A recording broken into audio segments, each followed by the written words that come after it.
Yes, my Straight Talk family. We had a little technical glitch there in the beginning. We do apologize for that. And let's do it all over again. Let me say good night, St. Kitts and Nevis, and a very pleasant night as well to the entire Caribbean region. There are many of you in the diaspora all around the globe. What's going on with me?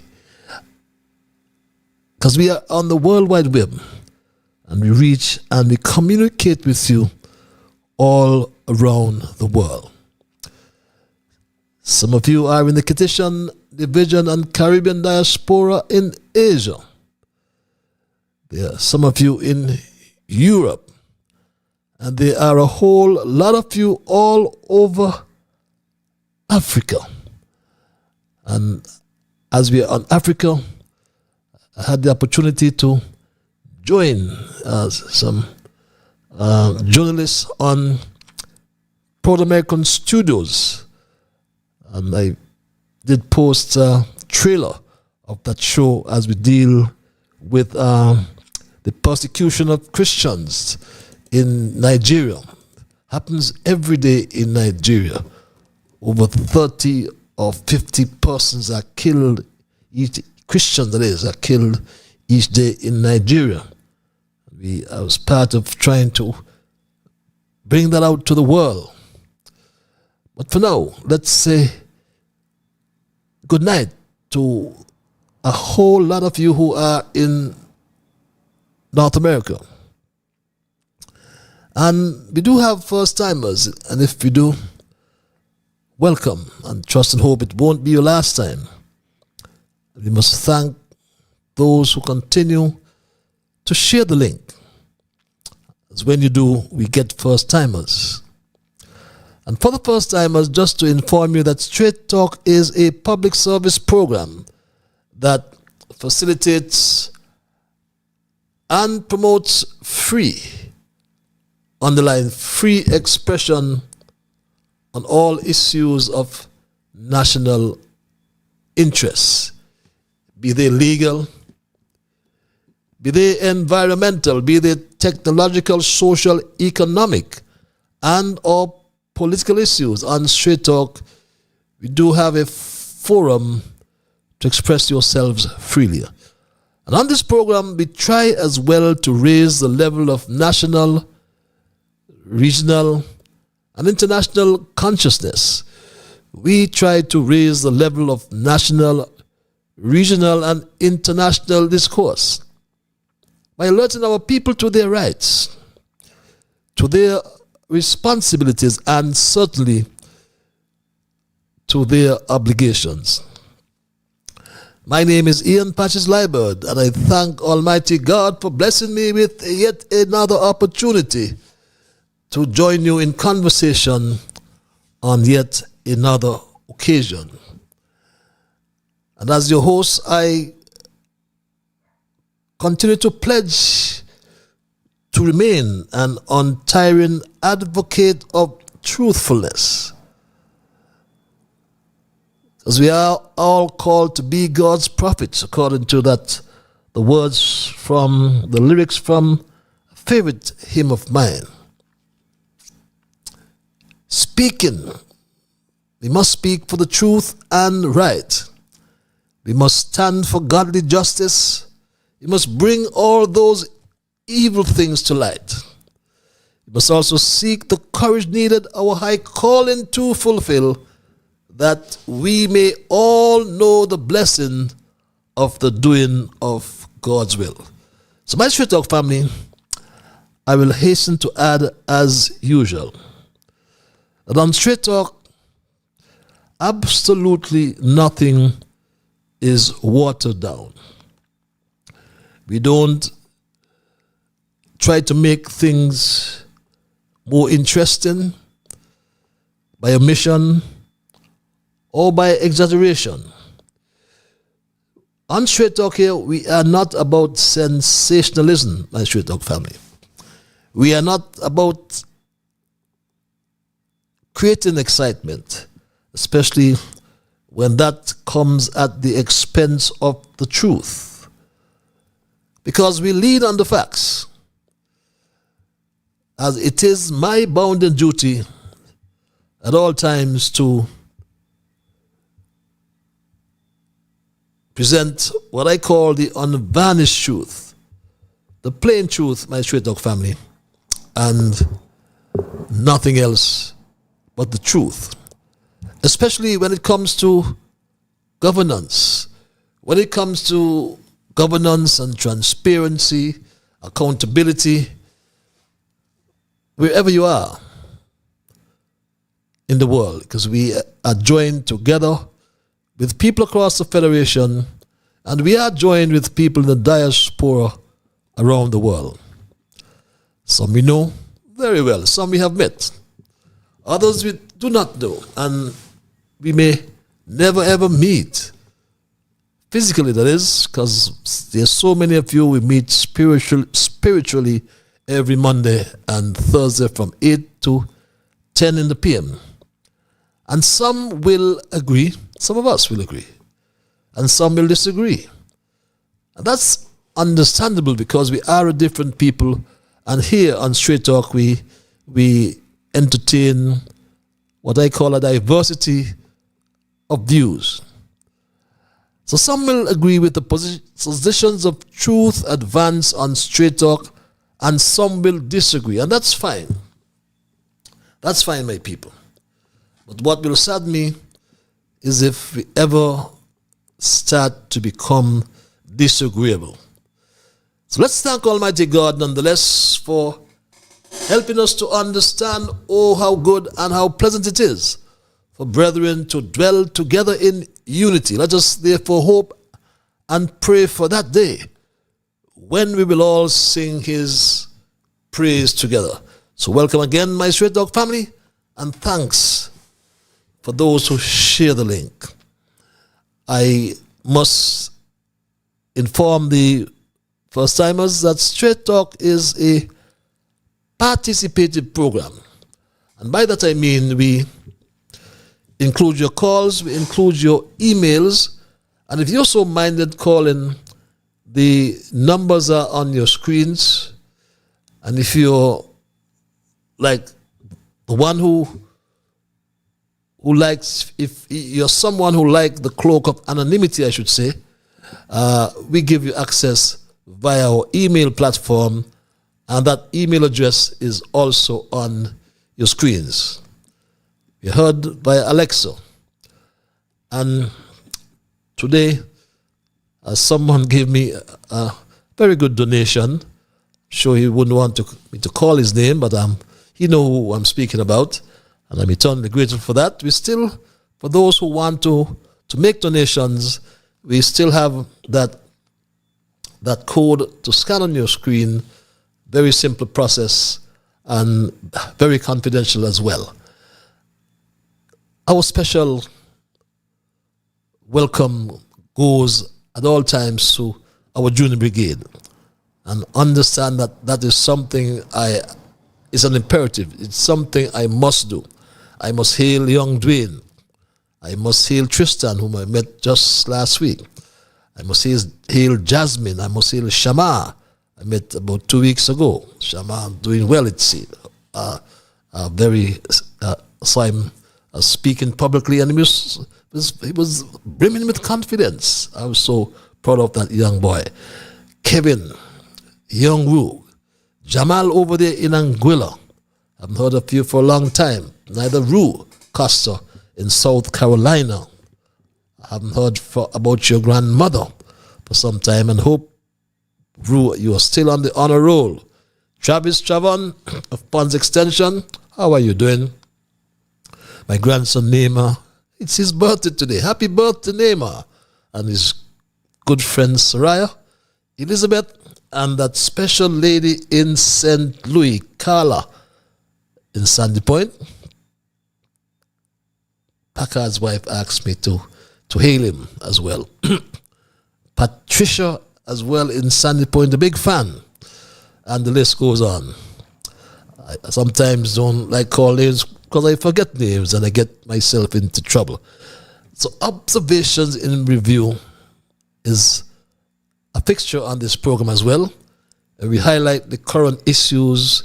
We do some reflection. We ask a few questions, and especially important is what new we have learned as a people. And after our observation in review, we move to our thesis for tonight. CARICOM Chairman Drew equals dysfunction, dishonesty, and corrupt backroom deals. And as I move to my first observation, I was out today. I attended a funeral, but since I raised the issue of Preconco, many meet me, said some have not heard it. Some asked me if it was true that I went to Barbados. But in fact, I did mount this picture on my screens, and here my standing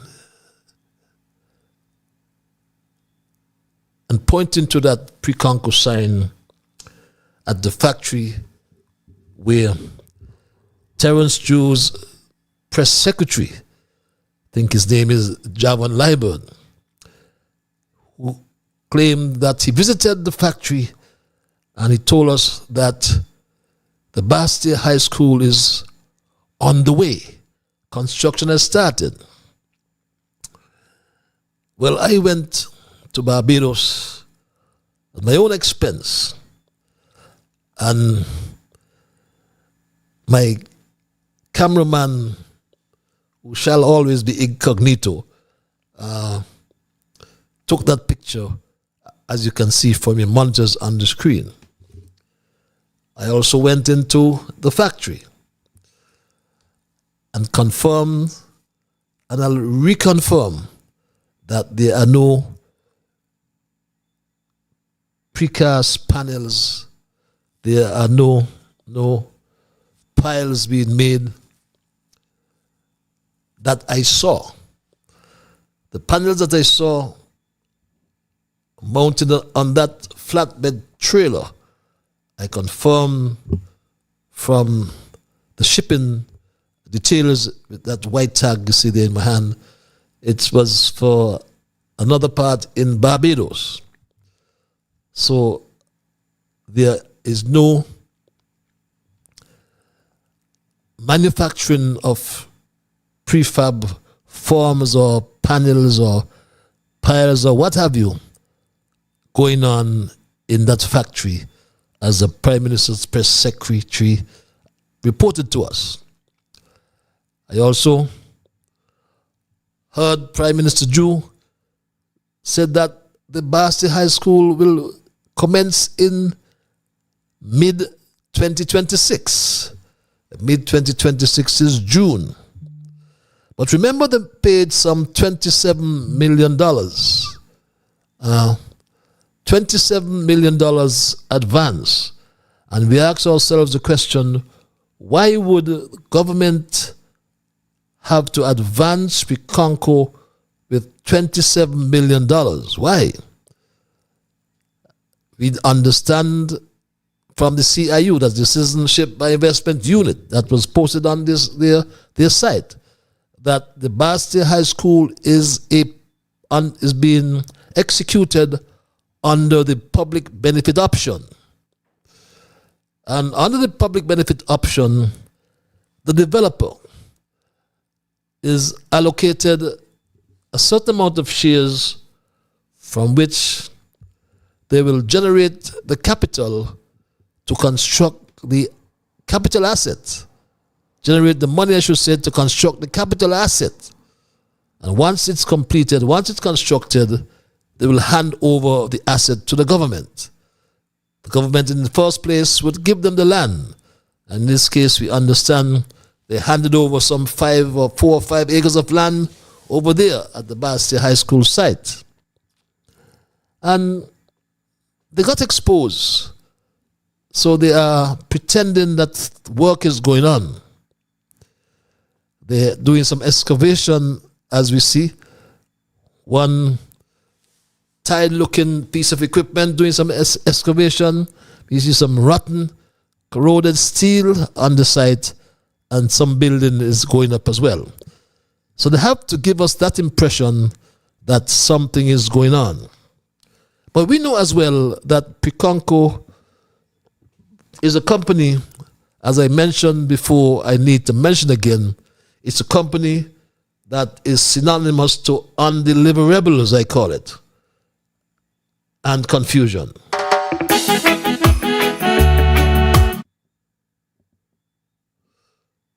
We are familiar with them not delivering. Piconco never delivers, my straight talk family.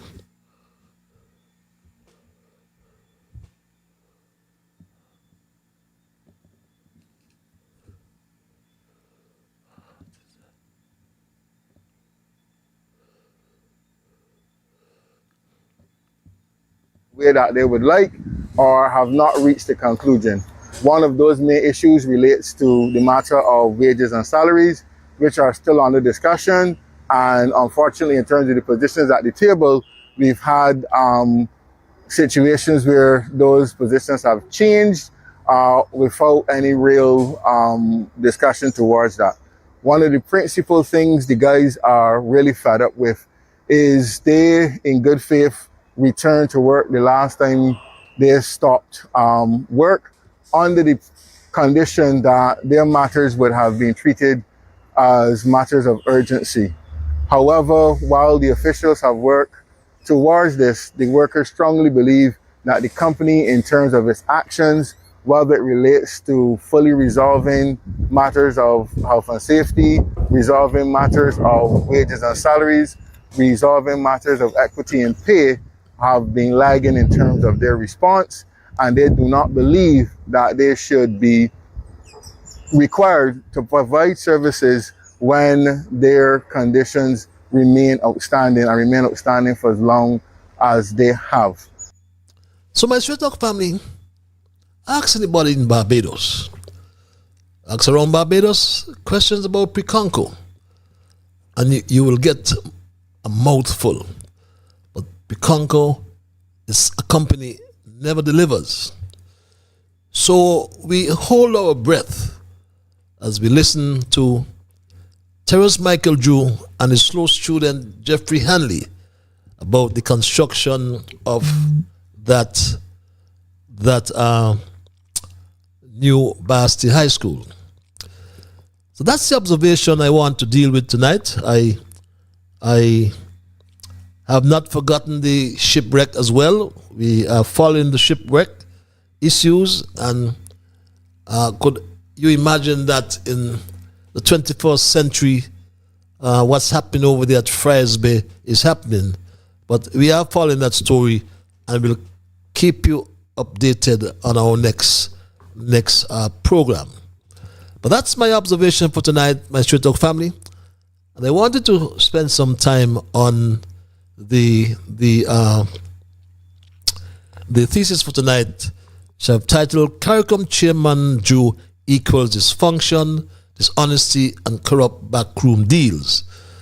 And for a moment as well, I was thinking about just opening the lines tonight, and perhaps you may want to give me some feedback on that, whether I should at times just come and open the lines so you can raise your issues yourself, raise your own issues rather than giving your thesis each time. That's something I haven't done for a long time, and someone made that suggestion to me. So you can send me an email or give me a call and let me know if that's something you would count in on, something you would like.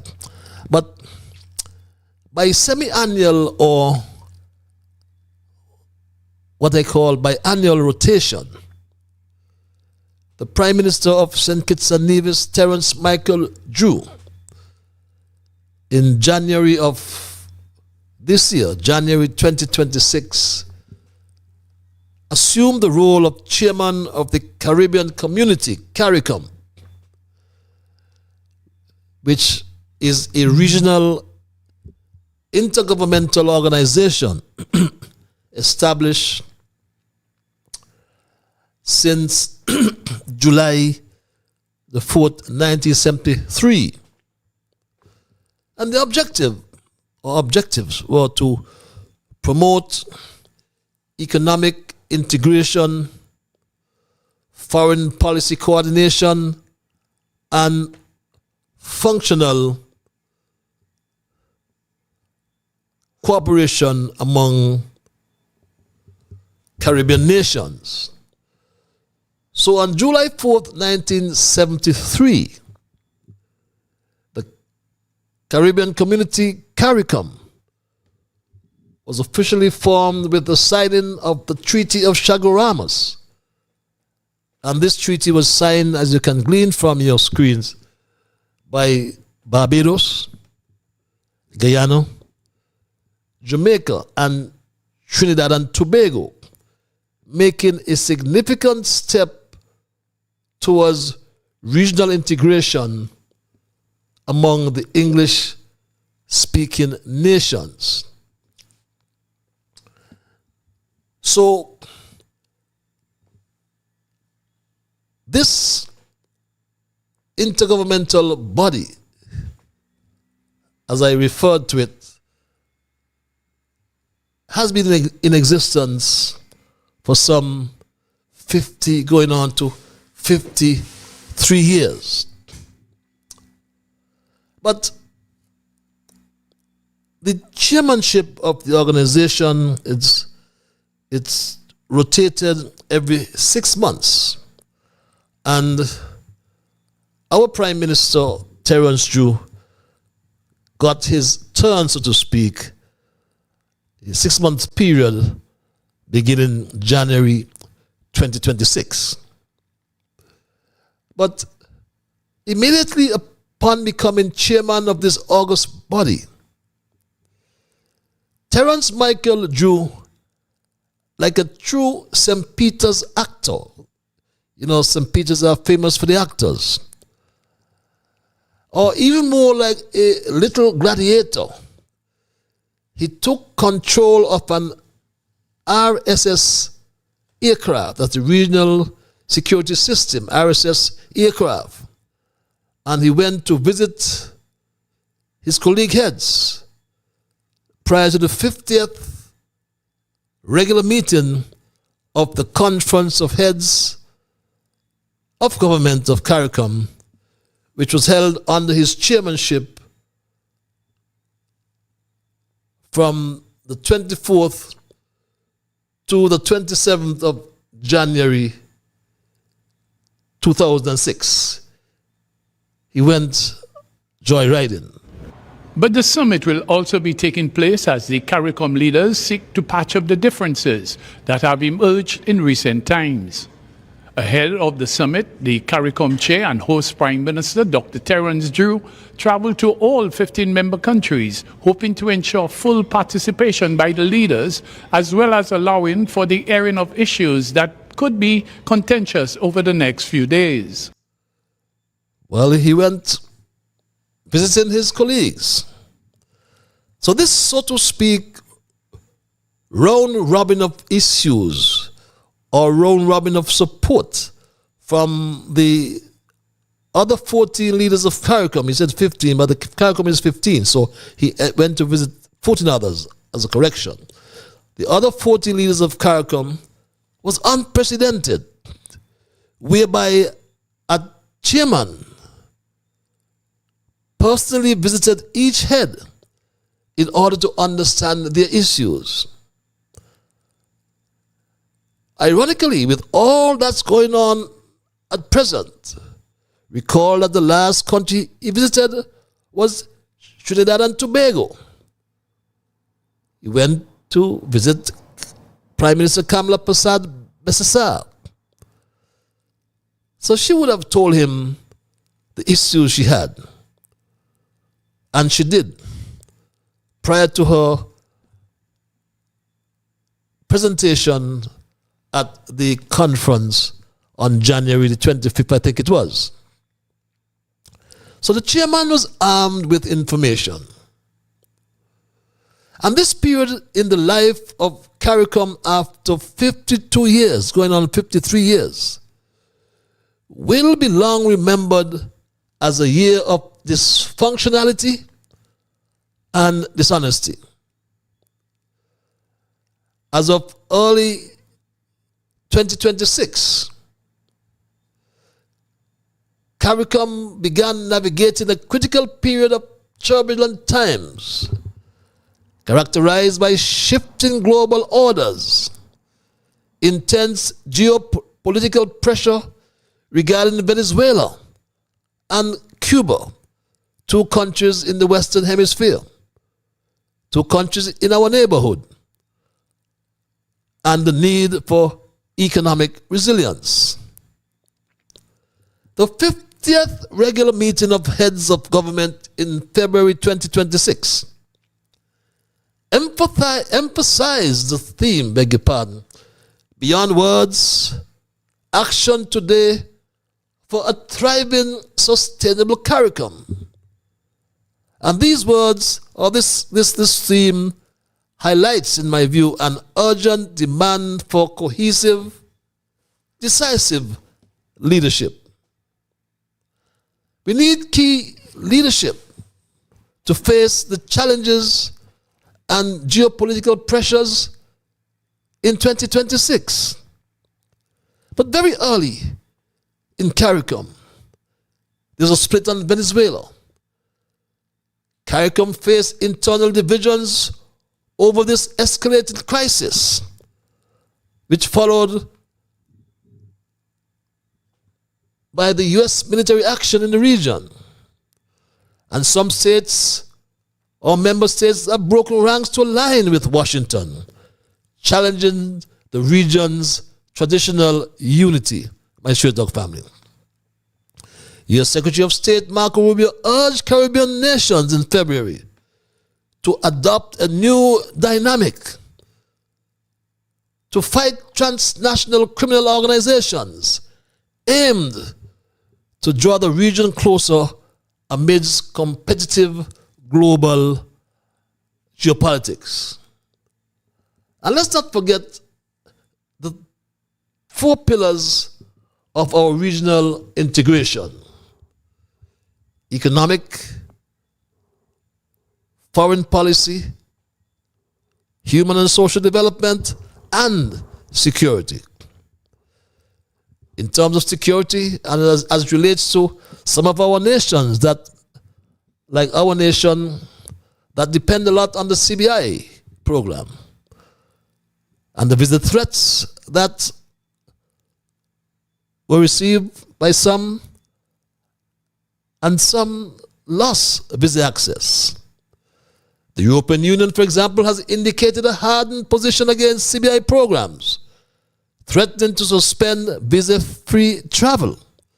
And this pressure creates economic uncertainty for several member states, my Straight Dog family.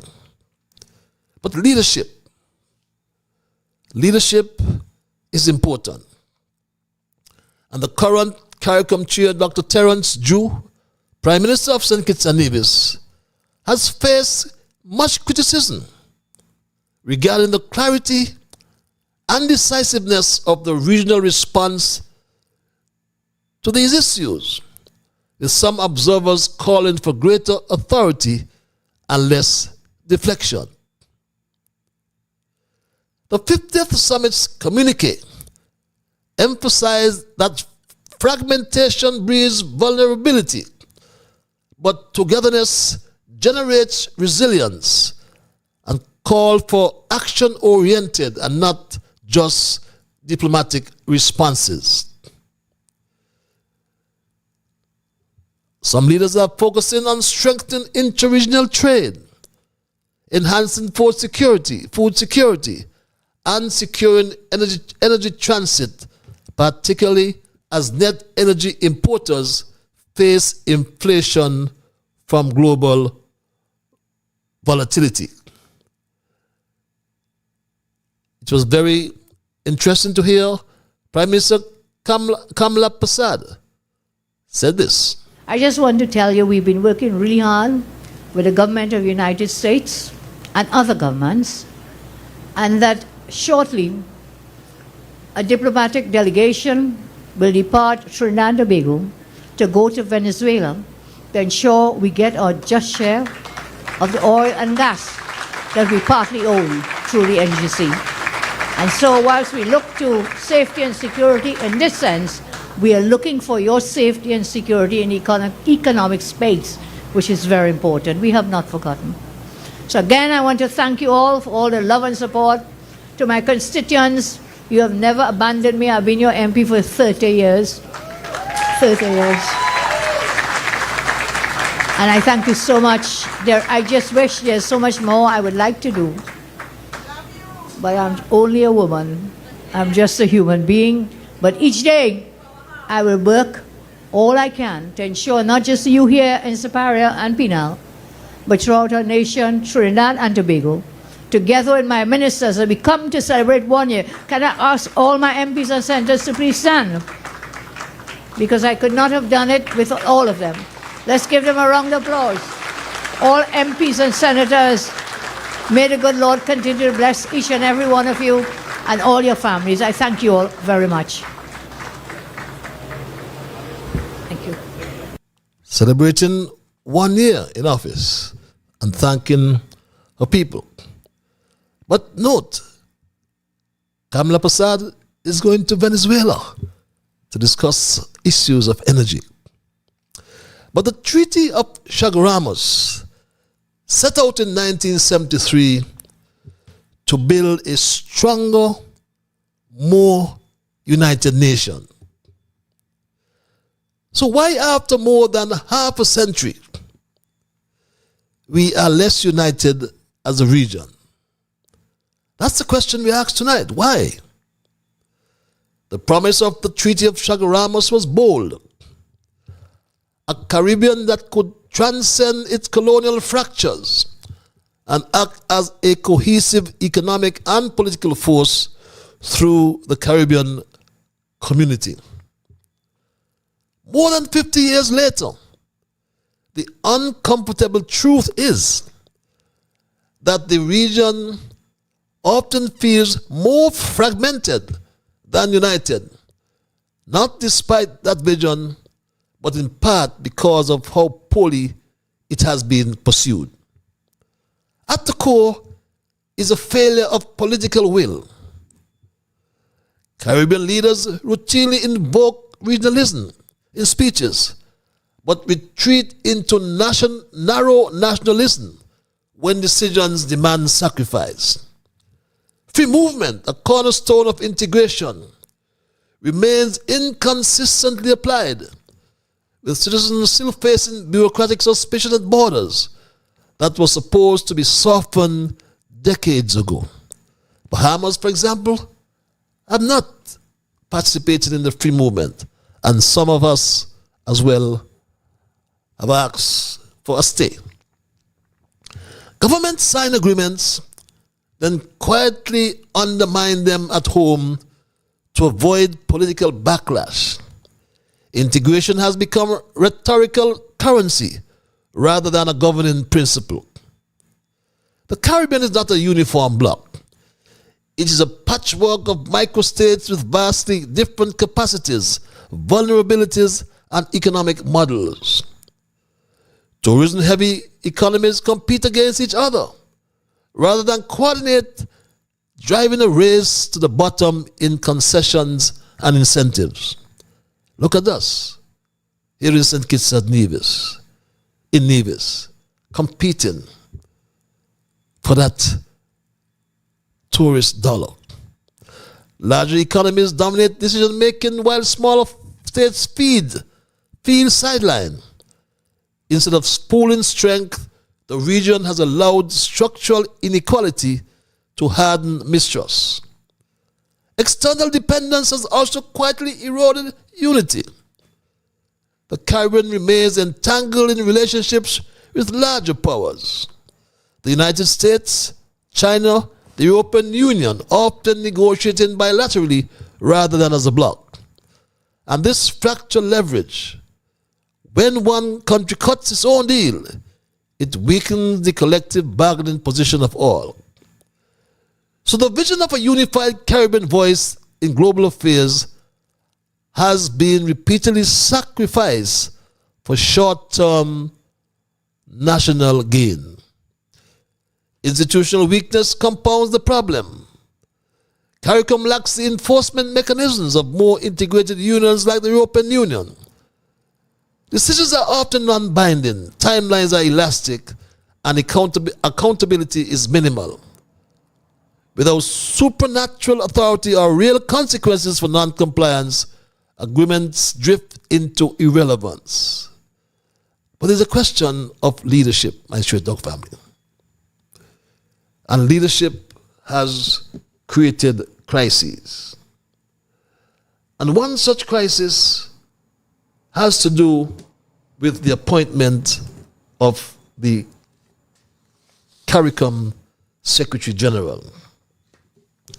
As per section or Article 24 of the treaty, it states, and you can glean from your monitors, that the Secretary General shall be appointed by the conference on the recommendation of the Community Council for a term not exceeding 5 years and may be reappointed by the conference. That's discretionary. And this has caused all the issues, my straight dog family, because our Prime Minister, who is the chairman, was found wanted and found lying. After what happened at the retreat on the 26th of February, the Prime Minister wrote almost 6 weeks after, on the 8th of April, that letter on your screens, my straight dog family. Having raised an issue about the Secretary General, CARICOM Secretary General, and the disinvitation of Trinidad and Tobago,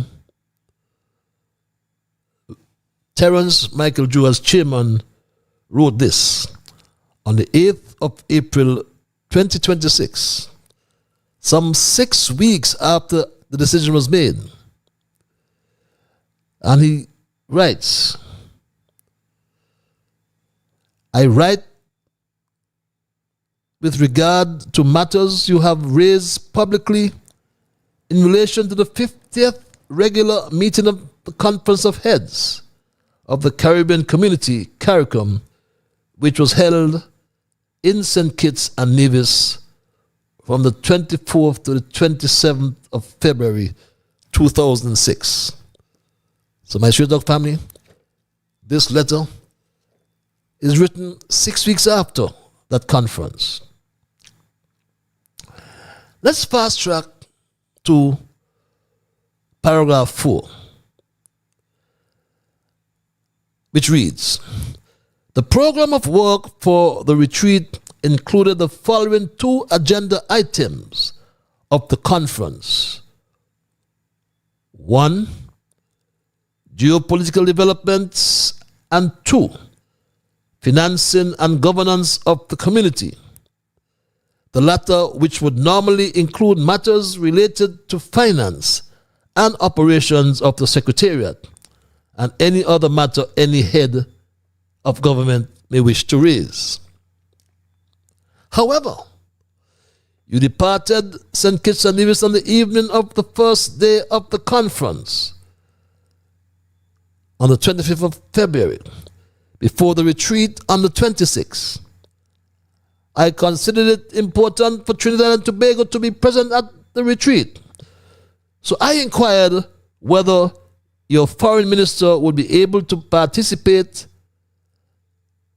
He declined an invitation to attend the retreat, citing personal issues with using the water taxi, which is a standard mode of transport, in the Federation of St. Kitts and Nevis. He indicated that he feared he would get seasick. Interested in the top paragraph on page 2. Drew writes, during the retreat under the conference agenda item financing the governance of the community, heads considered and agreed to the reappointment of the Secretary General as provided for under Article 4 of the revised Treaty of Chaguaramas, which specifies a role for the Community Council on the first appointment and indicates that reappointment is determined by the conference. The Secretary General was not in the room during the discussion of this matter. I just shared Article 24 with you, my Sheraton family. I'll do so again. The Secretary General shall be appointed by the conference on the recommendation of the Community Council for a term not exceeding 5 years and may be reappointed by the conference. But ask yourselves a question, my Straight Talk family. The Secretary General's second term comes up for review or for renewal on August. August, some 6 months away.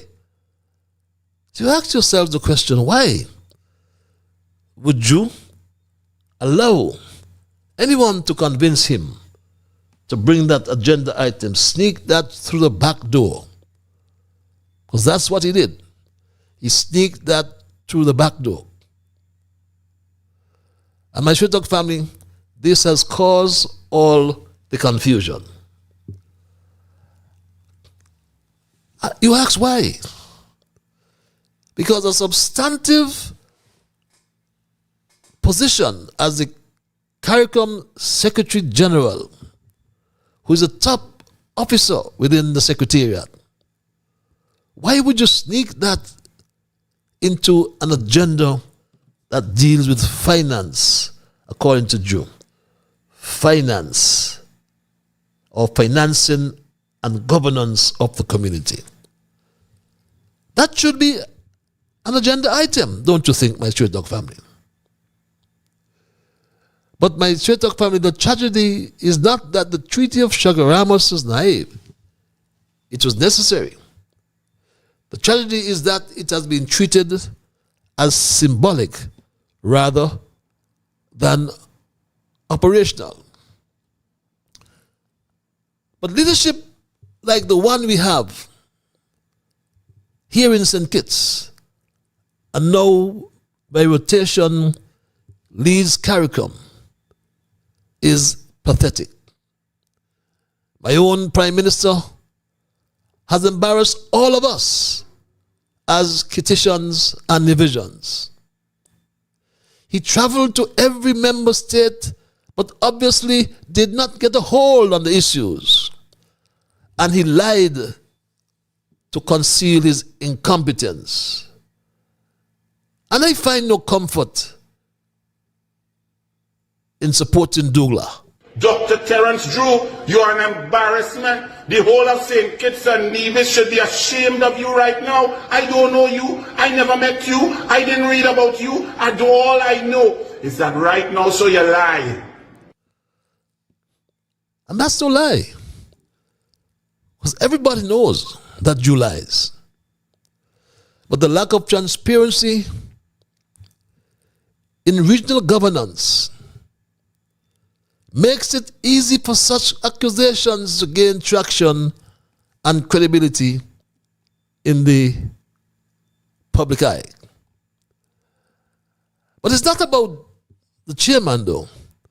It's about the CARICOM Secretary General.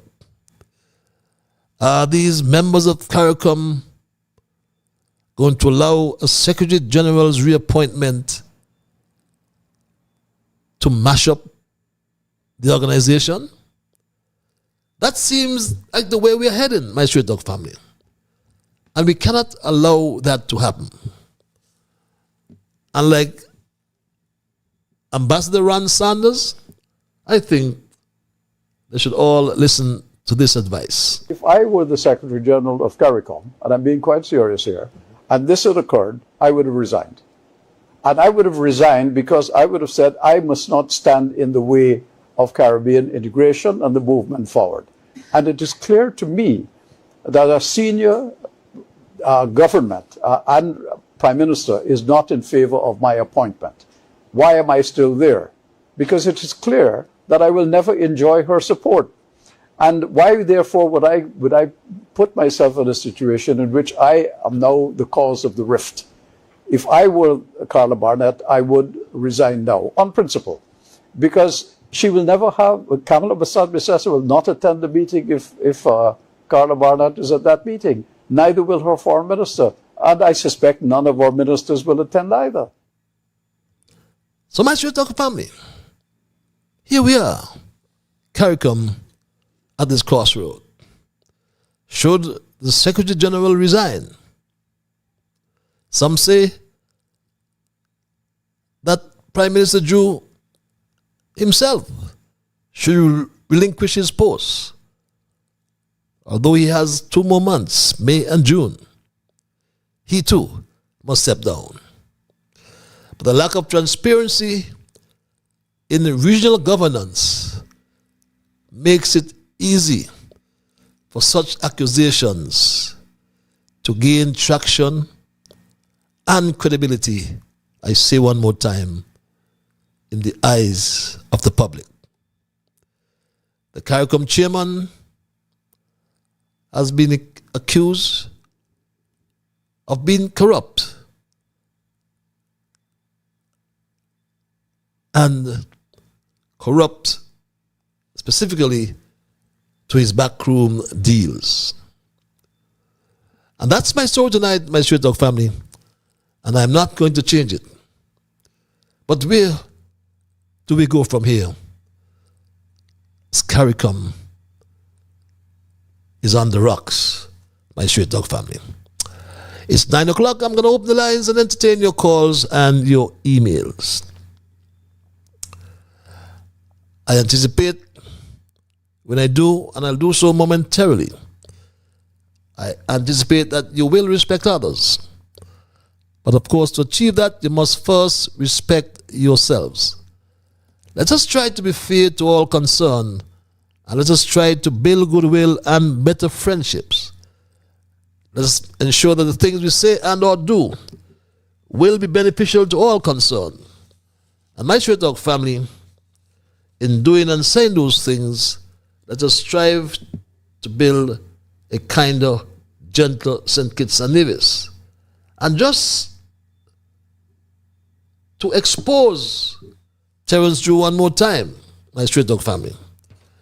This, contrary to what Terence Drew wrote to Kamala, beg your pardon, this as you can see from your screens, is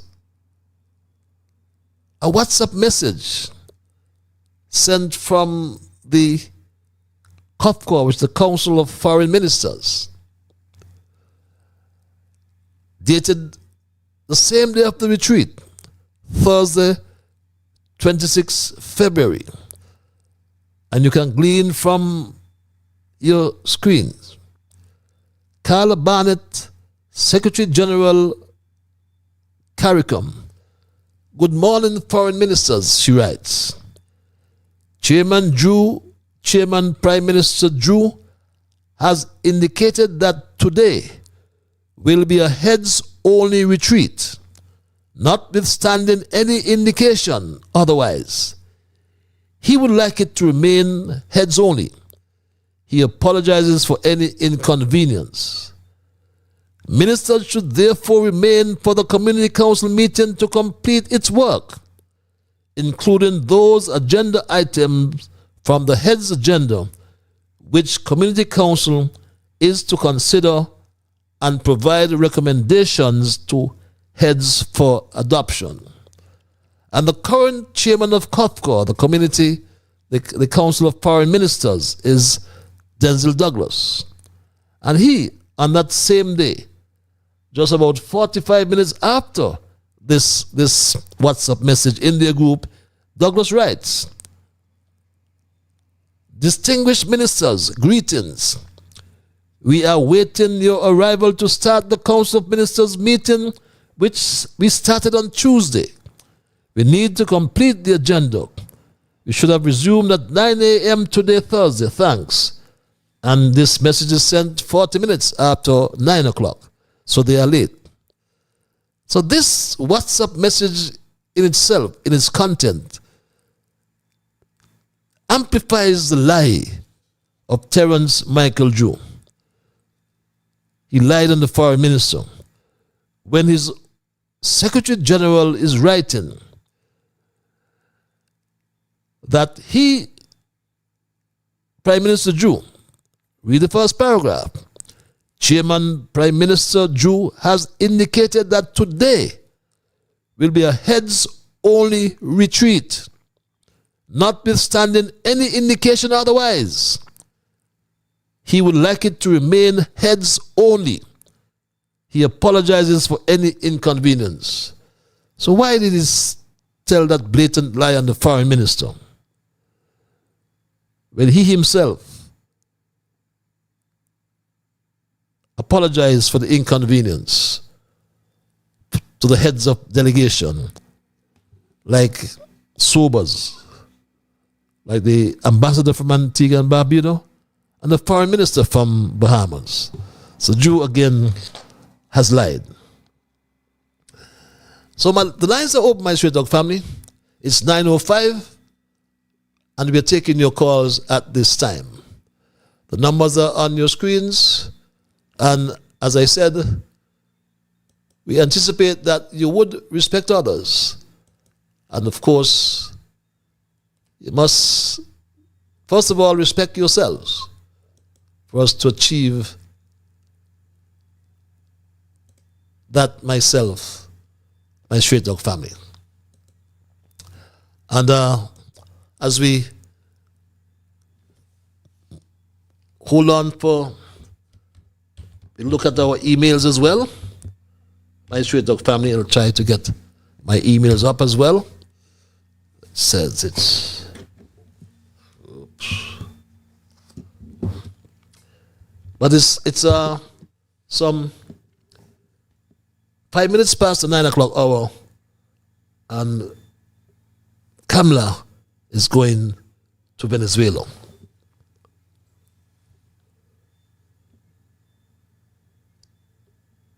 I just want to tell you we've been working really hard with the government of the United States and other governments, and that shortly a diplomatic delegation will depart Trinidad and Tobago to go to Venezuela to ensure we get our just share of the oil and gas that we partly own through the NGC.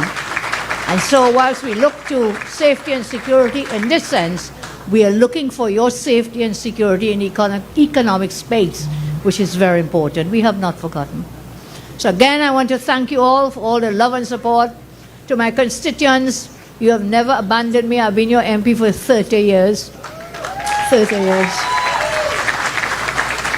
And I thank you so much. I just wish there's so much more I would like to do. But I'm only a woman. I'm just a human being. But each day, I will work all I can to ensure not just you here in Superior and Pinal, but throughout our nation, Trinidad and Tobago, together with my ministers, as we come to celebrate 1 year. Can I ask all my MPs and senators to please stand?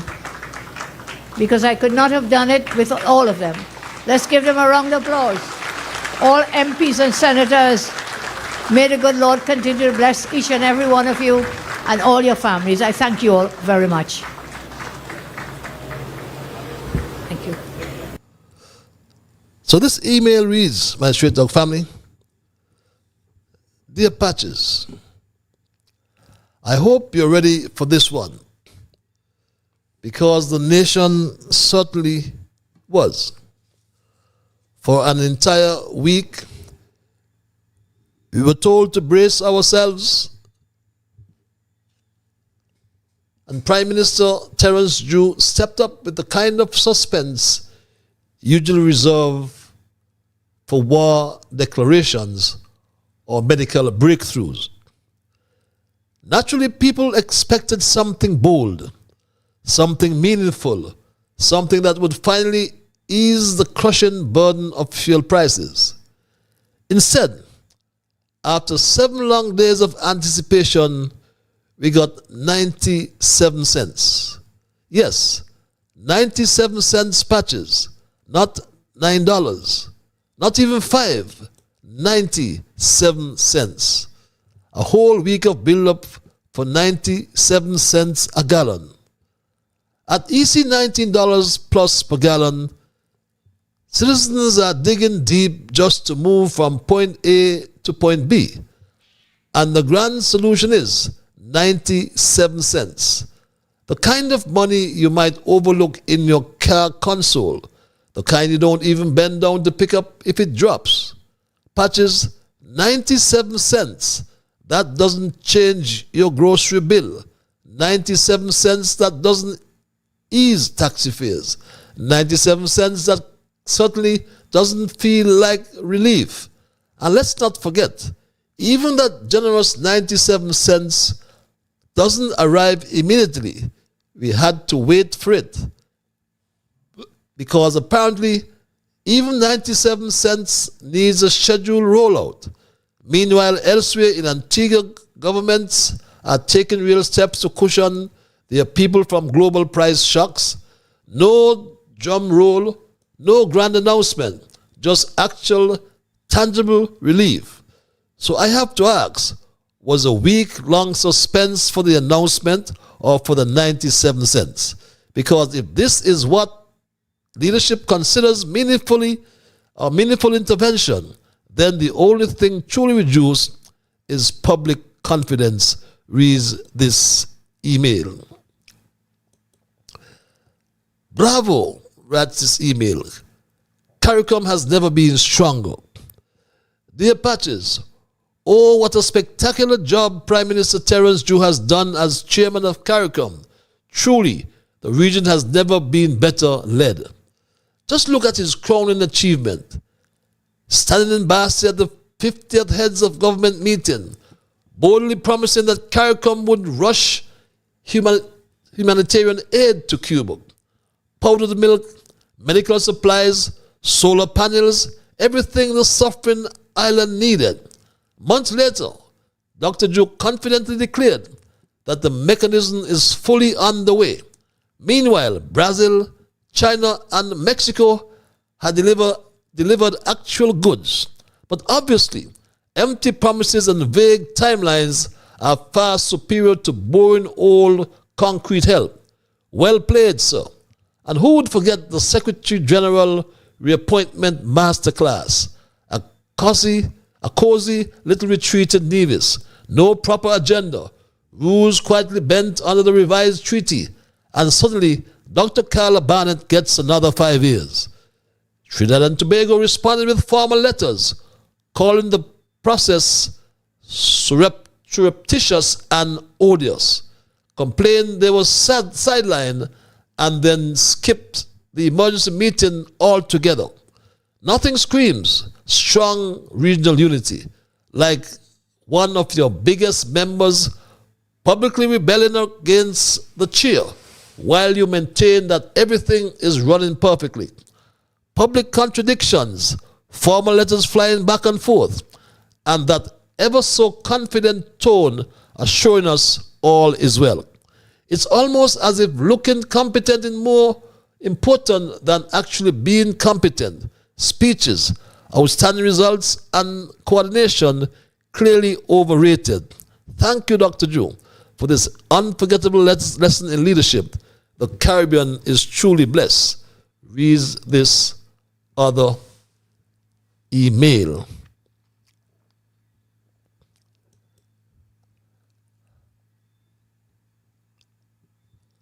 My Straight Talk family,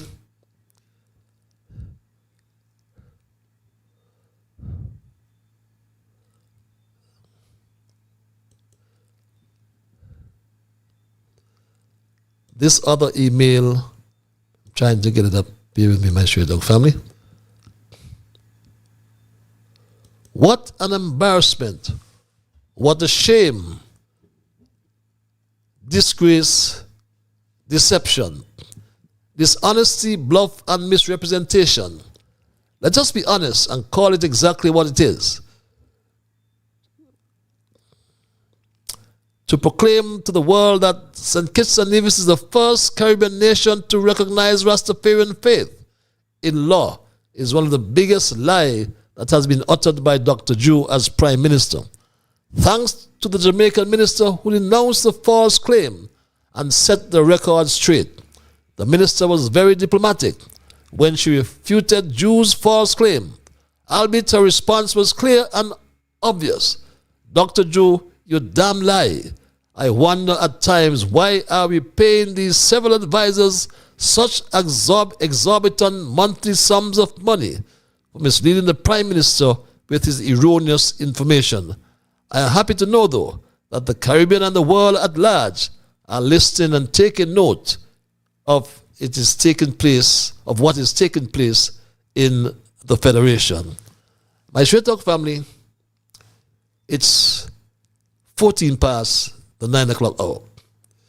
If you have just joined me, tonight we looked at our thesis, which I titled CARICOM Chairman Jew equals dysfunction, dishonesty, and corrupt backroom deals. And this accusation came directly from the Prime Minister of Trinidad and Tobago. Corrupt backroom operations she referred to. I use the word deals. But my Straight Talk family, our Prime Minister, Terence Jew, is nothing but an embarrassment to all of us as Kittitians and Nevisians. And when someone can call him out like this, I don't find comfort in doing this, but I can't not do it. Dr. Terence Drew, you are an embarrassment. The whole of St. Kitts and Nevis should be ashamed of you right now. I don't know you. I never met you. I didn't read about you. And all I know is that right now, so you lie. And that's what's happening, my Straight Talk family. That's what everyone is saying. And his lies have been proved on so many occasions. But he doubles down. When he's caught lying, Drew doubles down. And these crises have exposed divisions, my Straight Talk family. Let's go to the lines. Caller, you live. Good night, Patrice. How are you? I am peaceful, my brother. Yourself? You're the one and only true politics in this country. Not too bad. No, Patrice, you always the people say, on first, I always want to thank God for life. And thank God for a blessed St. Nevis.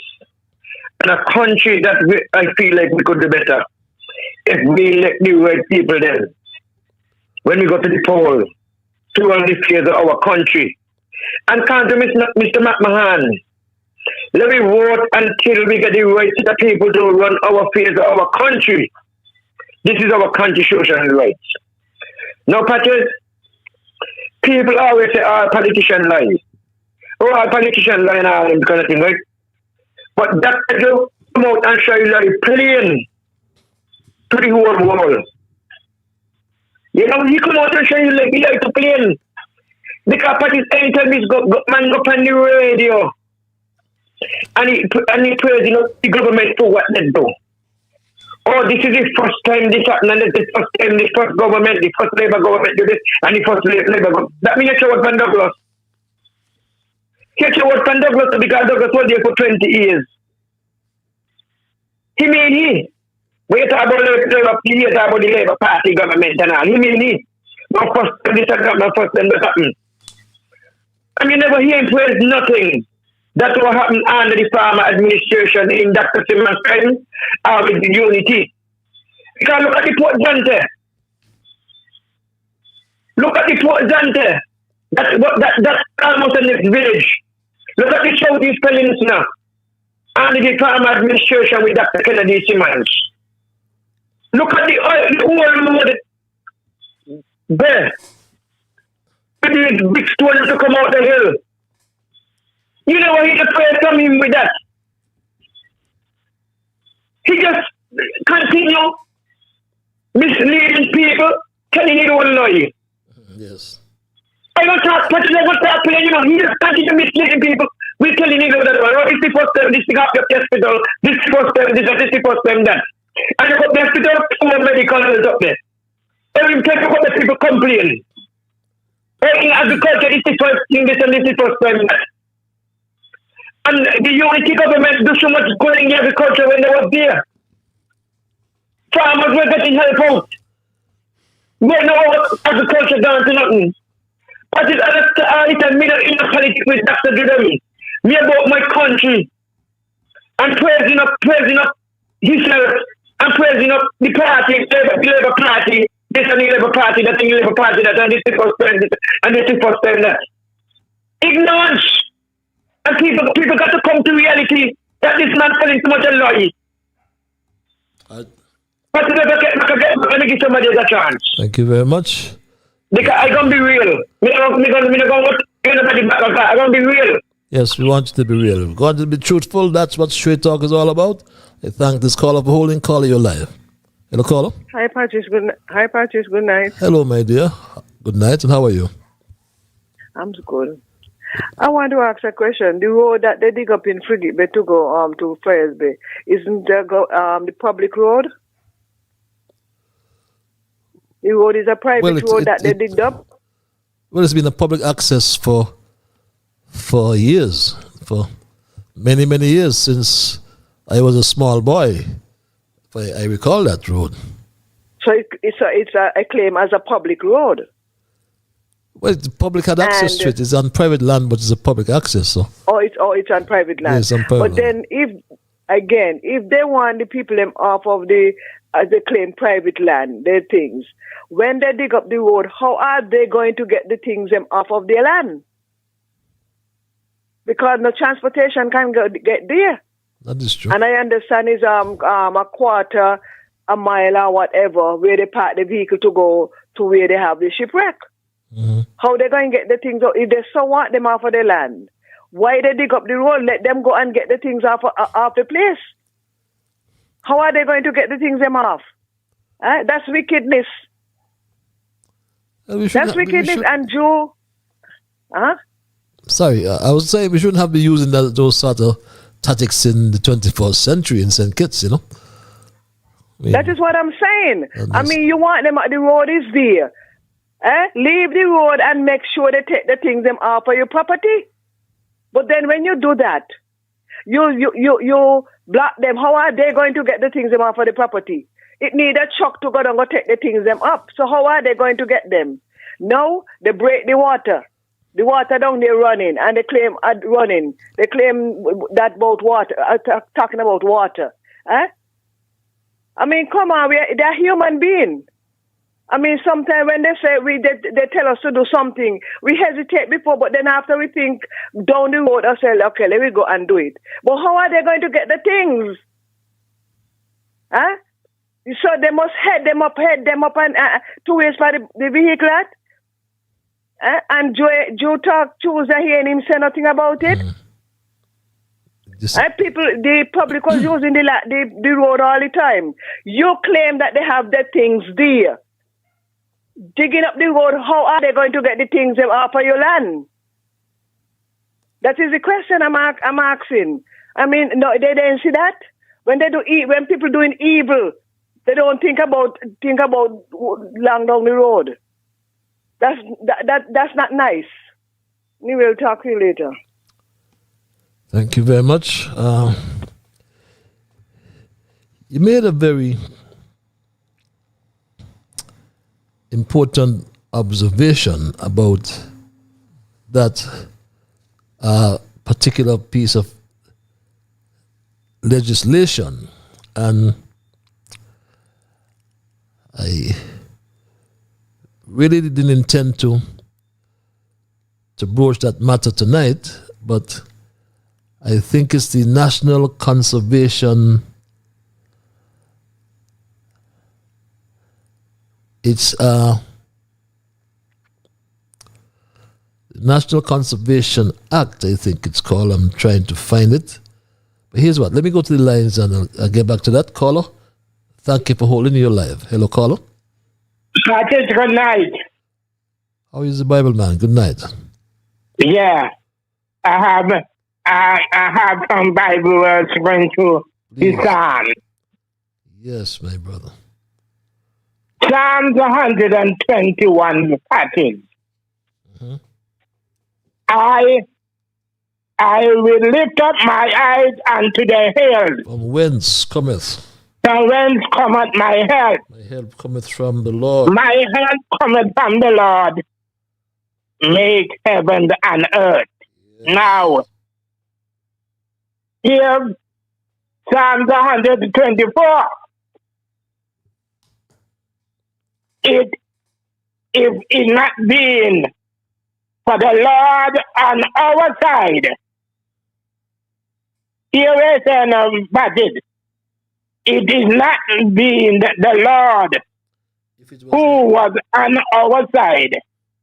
Now may Israel say. Now, that is Psalms 122. I was glad when they said unto me, let us go into the house of the Lord. That is the last one I'm going to give you. It is going to be hard hitting. In Psalms, it's going to be hard hitting passage. Here you are. Psalms 130. I could read the whole, but I ain't not only one thing I can talk out of it. Psalms 130,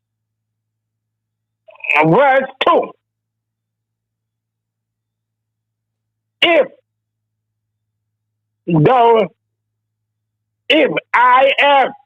thou should mark iniquity, O Lord, who shall stand? You hear that, Patrick? You listen to that? You hear what he said there? Yes, my brother, I'm listening. Ah? I am listening, my brother, I'm listening. Now, The last one I can tell you, Psalm 41. And I finish. He says, blessed is the man That considereth the poor. that considereth the poor. That's your favorite psalm, eh?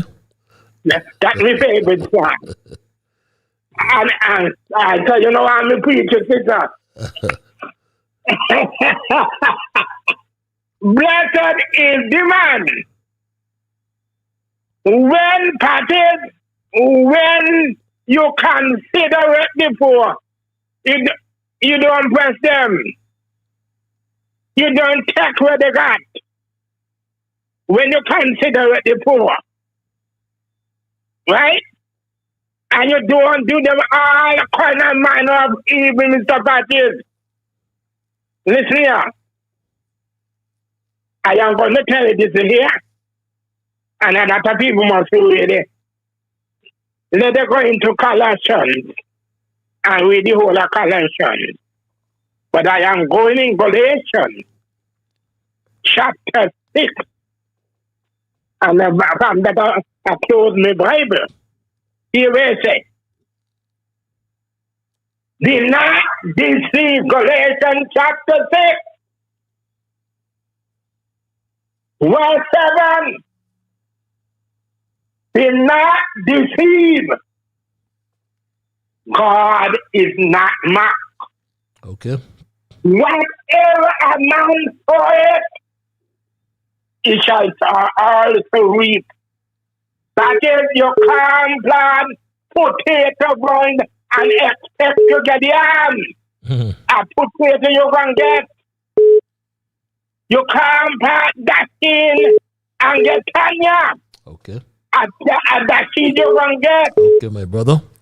Thank you. So listen, I am going to thank you for the time you have given unto me. My pleasure. And may the good Lord bless you and keep you, Mr. Patton. And so, well, I'll call it Ed. The place turn up no parties. Okay, my brother, thanks a lot for your intervention. We go straight back to the lines. The place turn up no. Yes, caller, you're live. Hello, caller? Yes. Hello, good evening. Yeah, good evening, sir. Yes, something that based on the South Fires Bay situation, right, with the bar owners there. We're hearing that, okay, it's private land and how they are squatting on private land, right? But then we're also hearing that every year for the past years, they've been doing business license. Now, the place that issues business license, right? When you go there, you have to, when you're applying for a business license, you have to prove to the place that where you're going to set up the business is either owned by yourself or you lease it or you have permission from the owners in writing to say that, yes, business Brown should apply his business here, and then you're being issued a business license.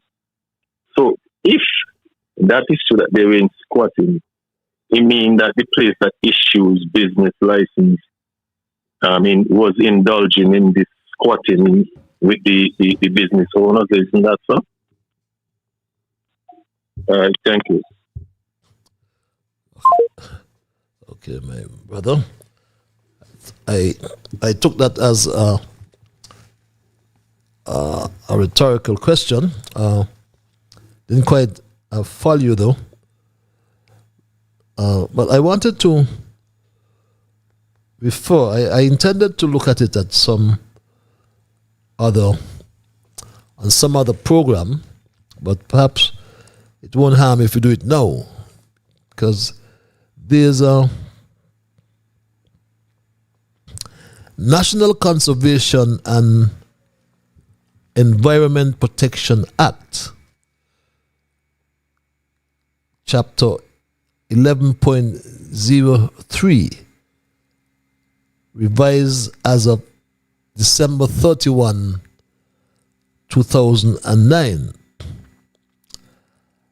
And when we look at the interpretation, the short title of the act, as just cited, when we go to interpretation, section 2 in the act, and it says beach, and I quote here, beach means a sloping area of unconsolidated material, typically sand, that extends landward from the mean high water mark to the area where there is a marked change in material or natural physiographic form, or when there is no such marked change in the material or natural physiographic form, the beach shall be deemed to extend to a distance of 20 meters landward from the mean high water mark, or such lesser area as may be determined by the minister in consultation with the Conservation Commission, and in all cases shall include the primary sand dune. And caller, the issue of squatting, I believe that they should really establish where the bar is located in the context of the legislation, the National Conservation and Environment Protection Act. And the lady called earlier about the access to the beach. Wow. And this is what, I just lost it. This is what this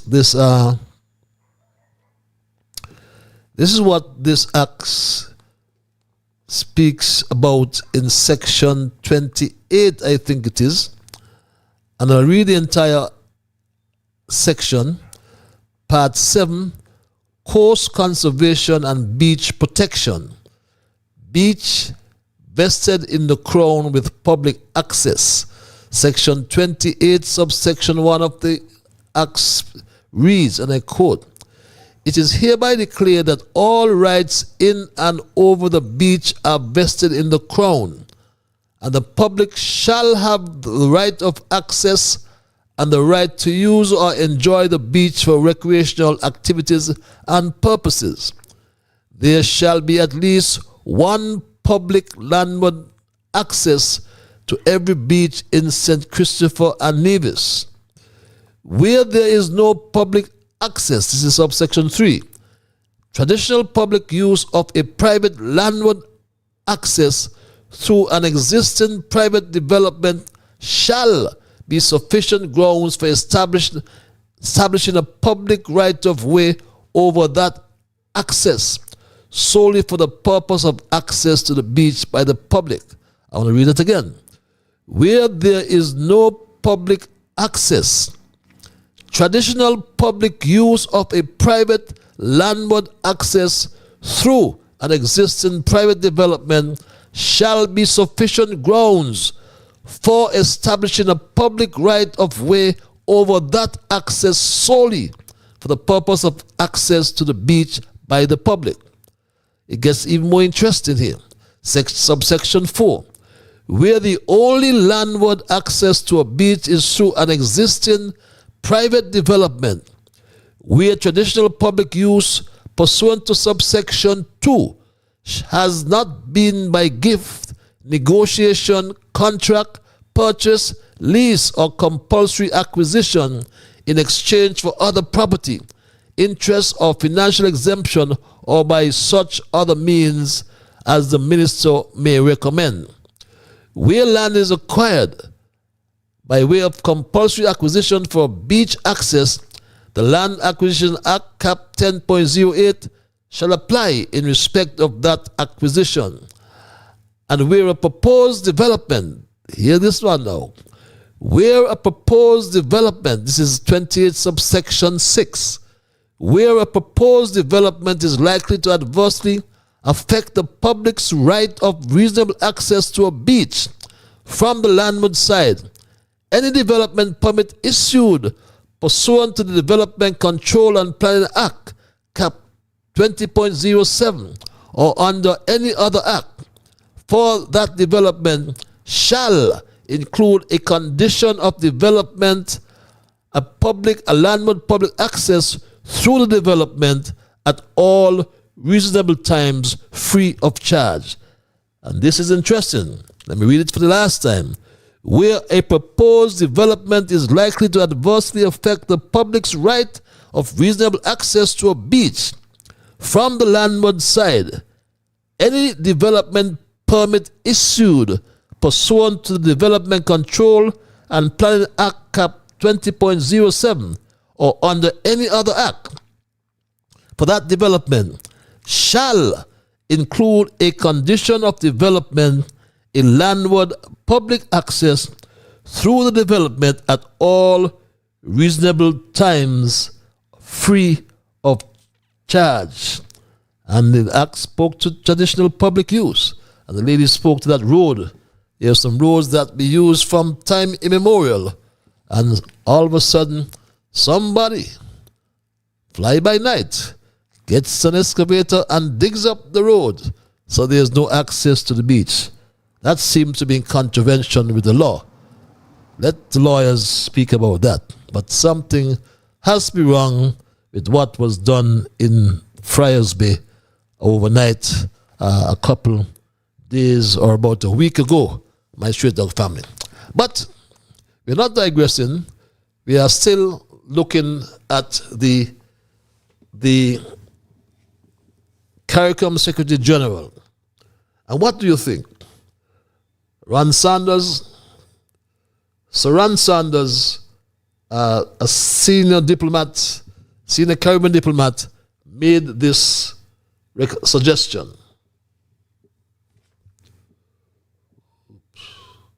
If I were the Secretary General of CARICOM, and I'm being quite serious here, and this had occurred, I would have resigned. And I would have resigned because I would have said I must not stand in the way of Caribbean integration and the movement forward. And it is clear to me that a senior government and Prime Minister is not in favor of my appointment. Why am I still there?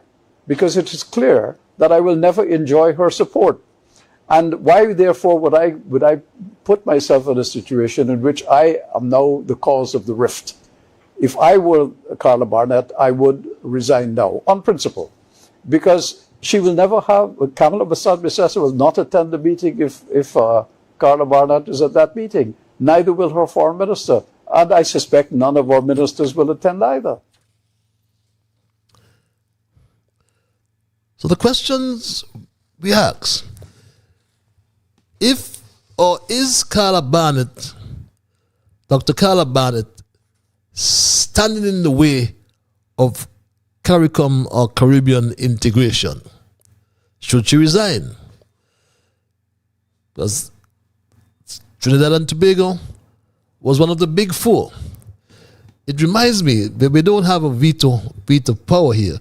It reminds me of the United Nations with the 5 countries, used to be 4 original members, and France was added, but in the United Nations and the Security Council, when the United Nations was all formed, it starts with the UK, United States,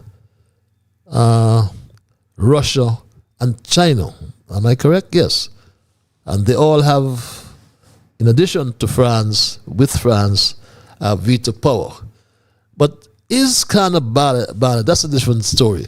Is Dr. Carla Barnett, hope I got the name right, standing in the way of Caribbean integration? No matter what Ralph, the No-Star General, is saying, according to Douglas, something has to be done, and it has to be done quickly. The theme was beyond words, action. Today for thriving, sustainable CARICOM. So what needs, or what is needed now, is action. As of early 2026, I mentioned earlier, CARICOM began navigating a critical period of turbulent times, characterized by shifting global orders, intense geopolitical pressure regarding Venezuela and Cuba, and the need for economic resilience. The 50th regular meeting of the heads of government in February 2026 emphasized the theme I just made reference to. Beyond words, action. Today for a thriving, sustainable CARICOM.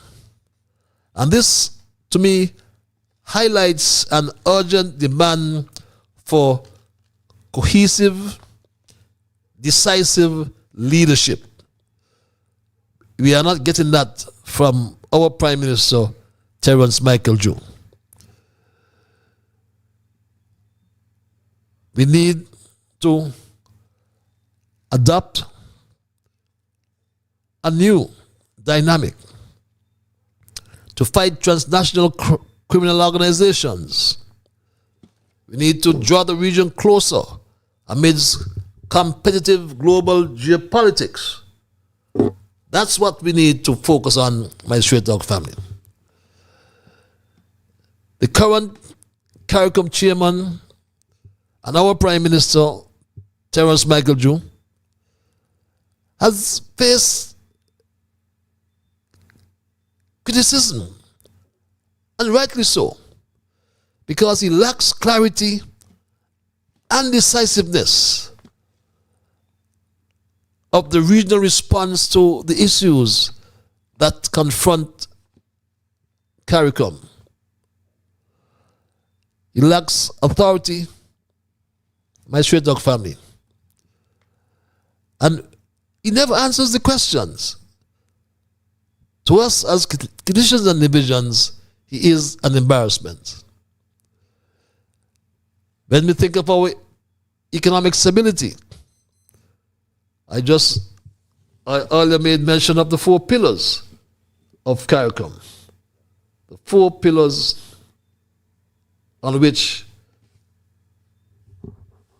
regional integration must be built. Economic integration is critical. Leaders must focus on strengthening intra-regional trade, enhancing food security, and securing energy transit, particularly as net energy importers face inflation from global volatility. Look at what's happening now because of the Straits of Hormuz.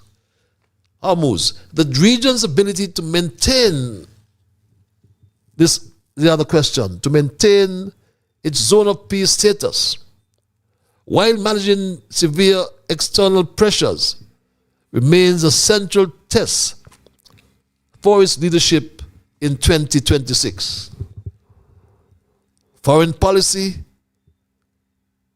cooperation, that's important, my Straight Dog family. And as I said earlier, foreign policy have to be dealt with urgently. We can't sit back, say nothing, and be diplomatic.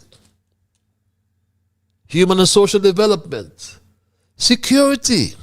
Security is foremost in our minds.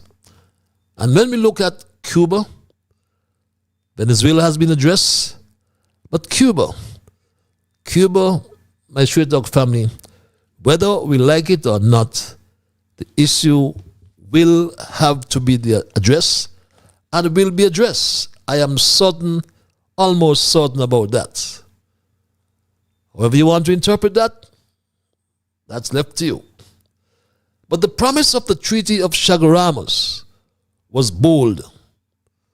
A Caribbean that could transcend into colonial fractures, or transcend its colonial fractures, that should be, and act as a cohesive economic and political force through the Caribbean community. But more than 50 years later, the uncomfortable truth is that the region is more fragmented at oftentimes than united. And at this time, it is more fragmented than united. And my Straight Talk family, it's crying out for leadership. Leadership and political will. At the core is a failure of political will. Our leaders invoke regionalism. Nice fancy speeches. But they retreat into narrow nationalism when decisions demand sacrifice. Some don't like Kamala, but many do. And my Straight Talk family, the Caribbean remains entangled in relationships with larger powers. But the United States has already made it very clear about its control of the Western Hemisphere. And we must agree that the Western Hemisphere is critical to the security of the United States and by extension, our own security. So this fracture, leverage, when one country cuts its own deal, it weakens the collective bargaining position of all. And my Straight Talk family,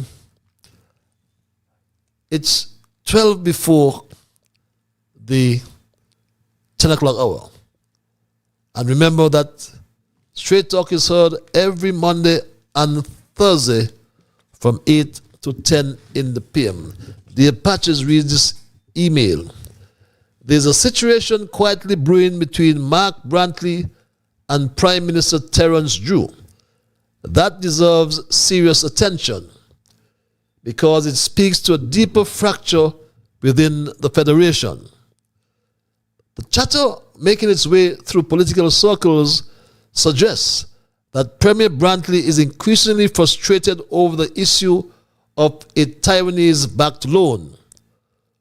From what is being said, the hesitation is not just bureaucratic delay, but a refusal by Dr. Drew to guarantee the loan on behalf of the federal government.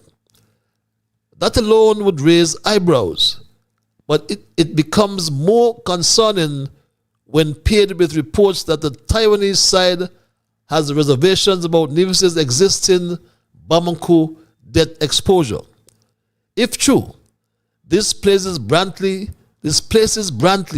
in an uncomfortable position, effectively being told no from both ends. On one side, external skepticism about repayment capacity.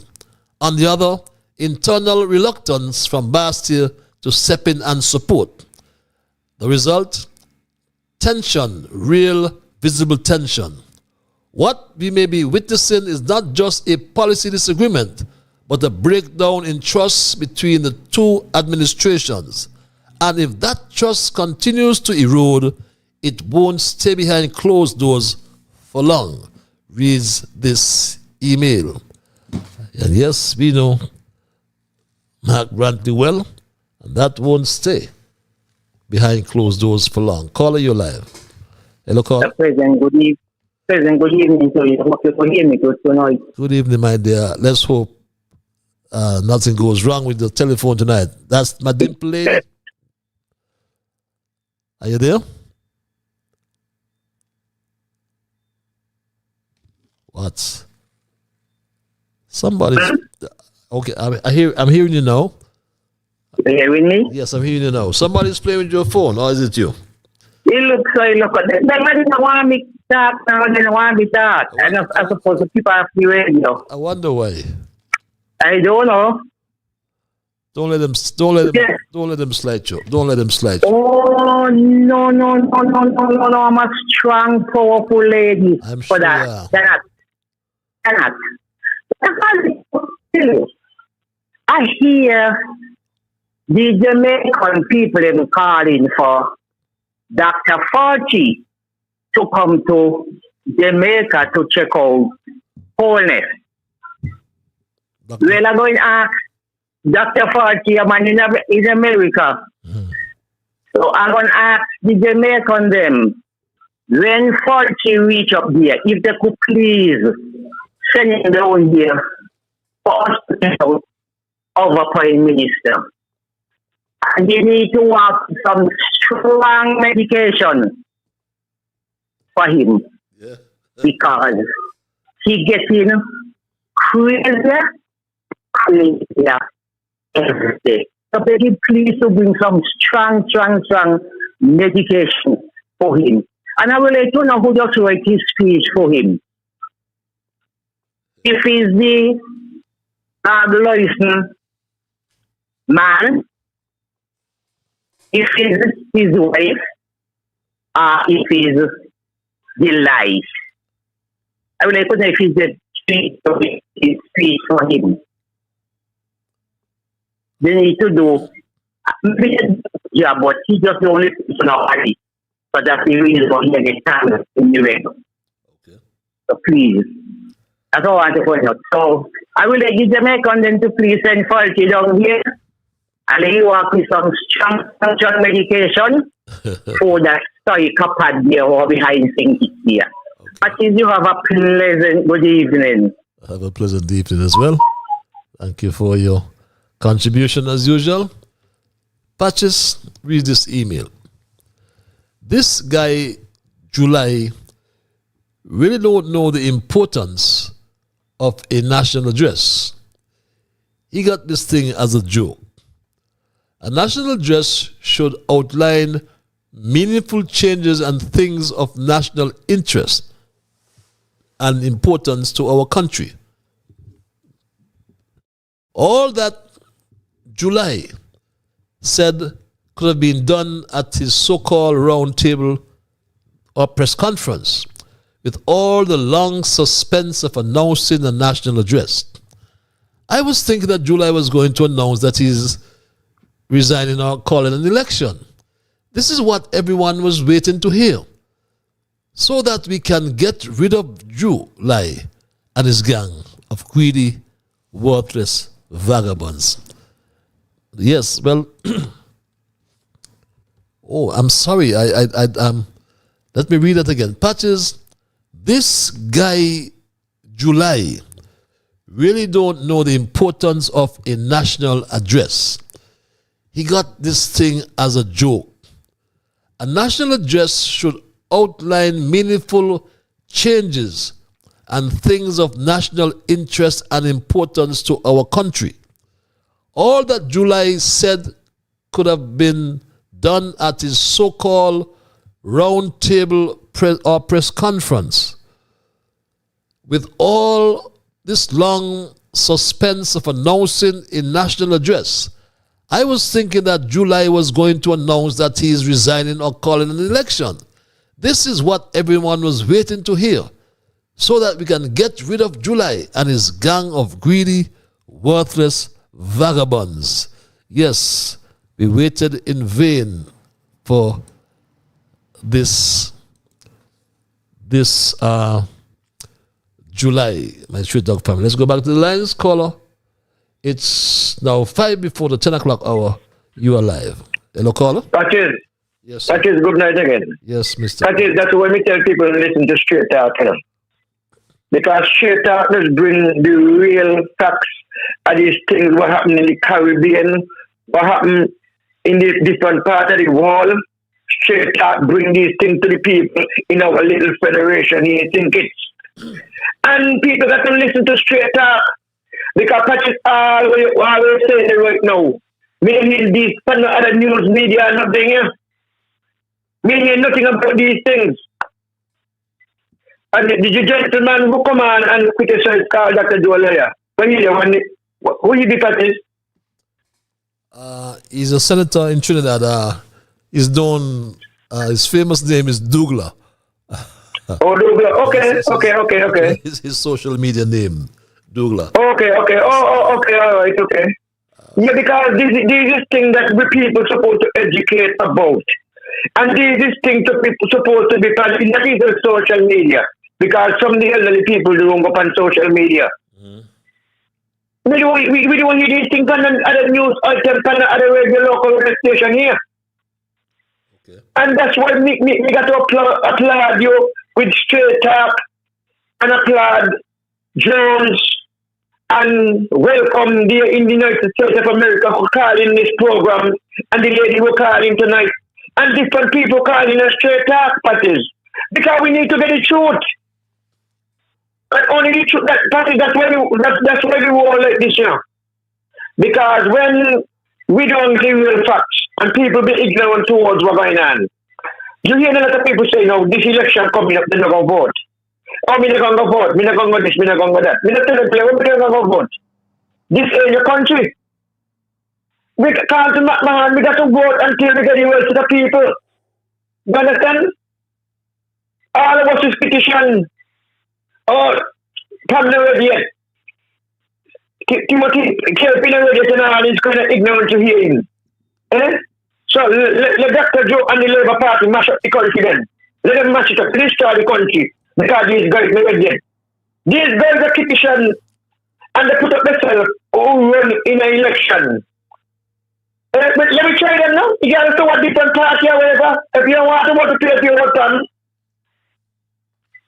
if an independent candidate run and you want to go to me vote to him, to farm whatever, this the kind of ignorance we're going. We fight for this, we poor parents fight for this because they could not vote back in the time.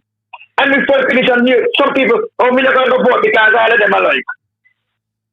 And some of them, because they undecided.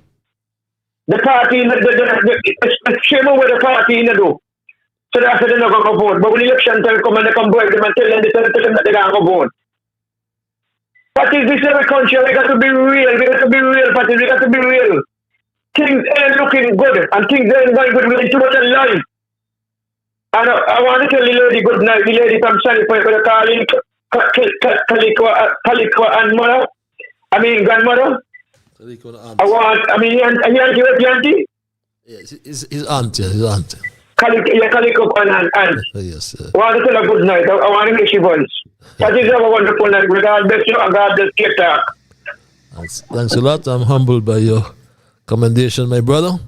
His right name is Anil Roberts, or to be exact, he's a TNT, Trinidad and Tobago Senator Anil Roberts, and he does this Douglas politics, he calls it. Dr. Terence Drew, you are an embarrassment. The whole of St. Kitts and Nevis should be ashamed of you right now. I don't know you. I never met you. I didn't read about you. And all I know is that right now, so you lie. But he's telling the truth, you know. Say he doesn't know Drew. But he lied, in fact, you know. Drew lied about the Minister of Foreign Affairs of Trinidad and Tobago, Minister Sobers. Let's go to the lines. It's 10 o'clock. Right in the dot. Caller, you're live. Are you there, caller?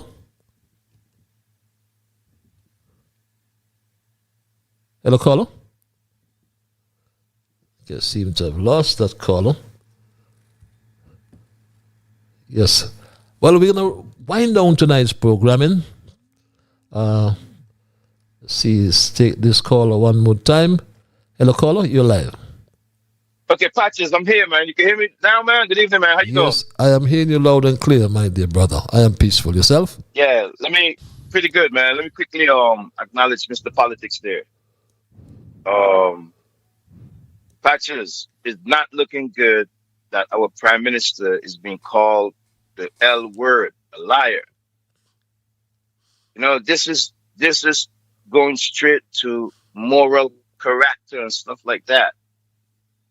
I'm calling on the Labour people to take a look, not only at the Prime Minister, but also at his advisors. Patches, it doesn't really look good at all, man.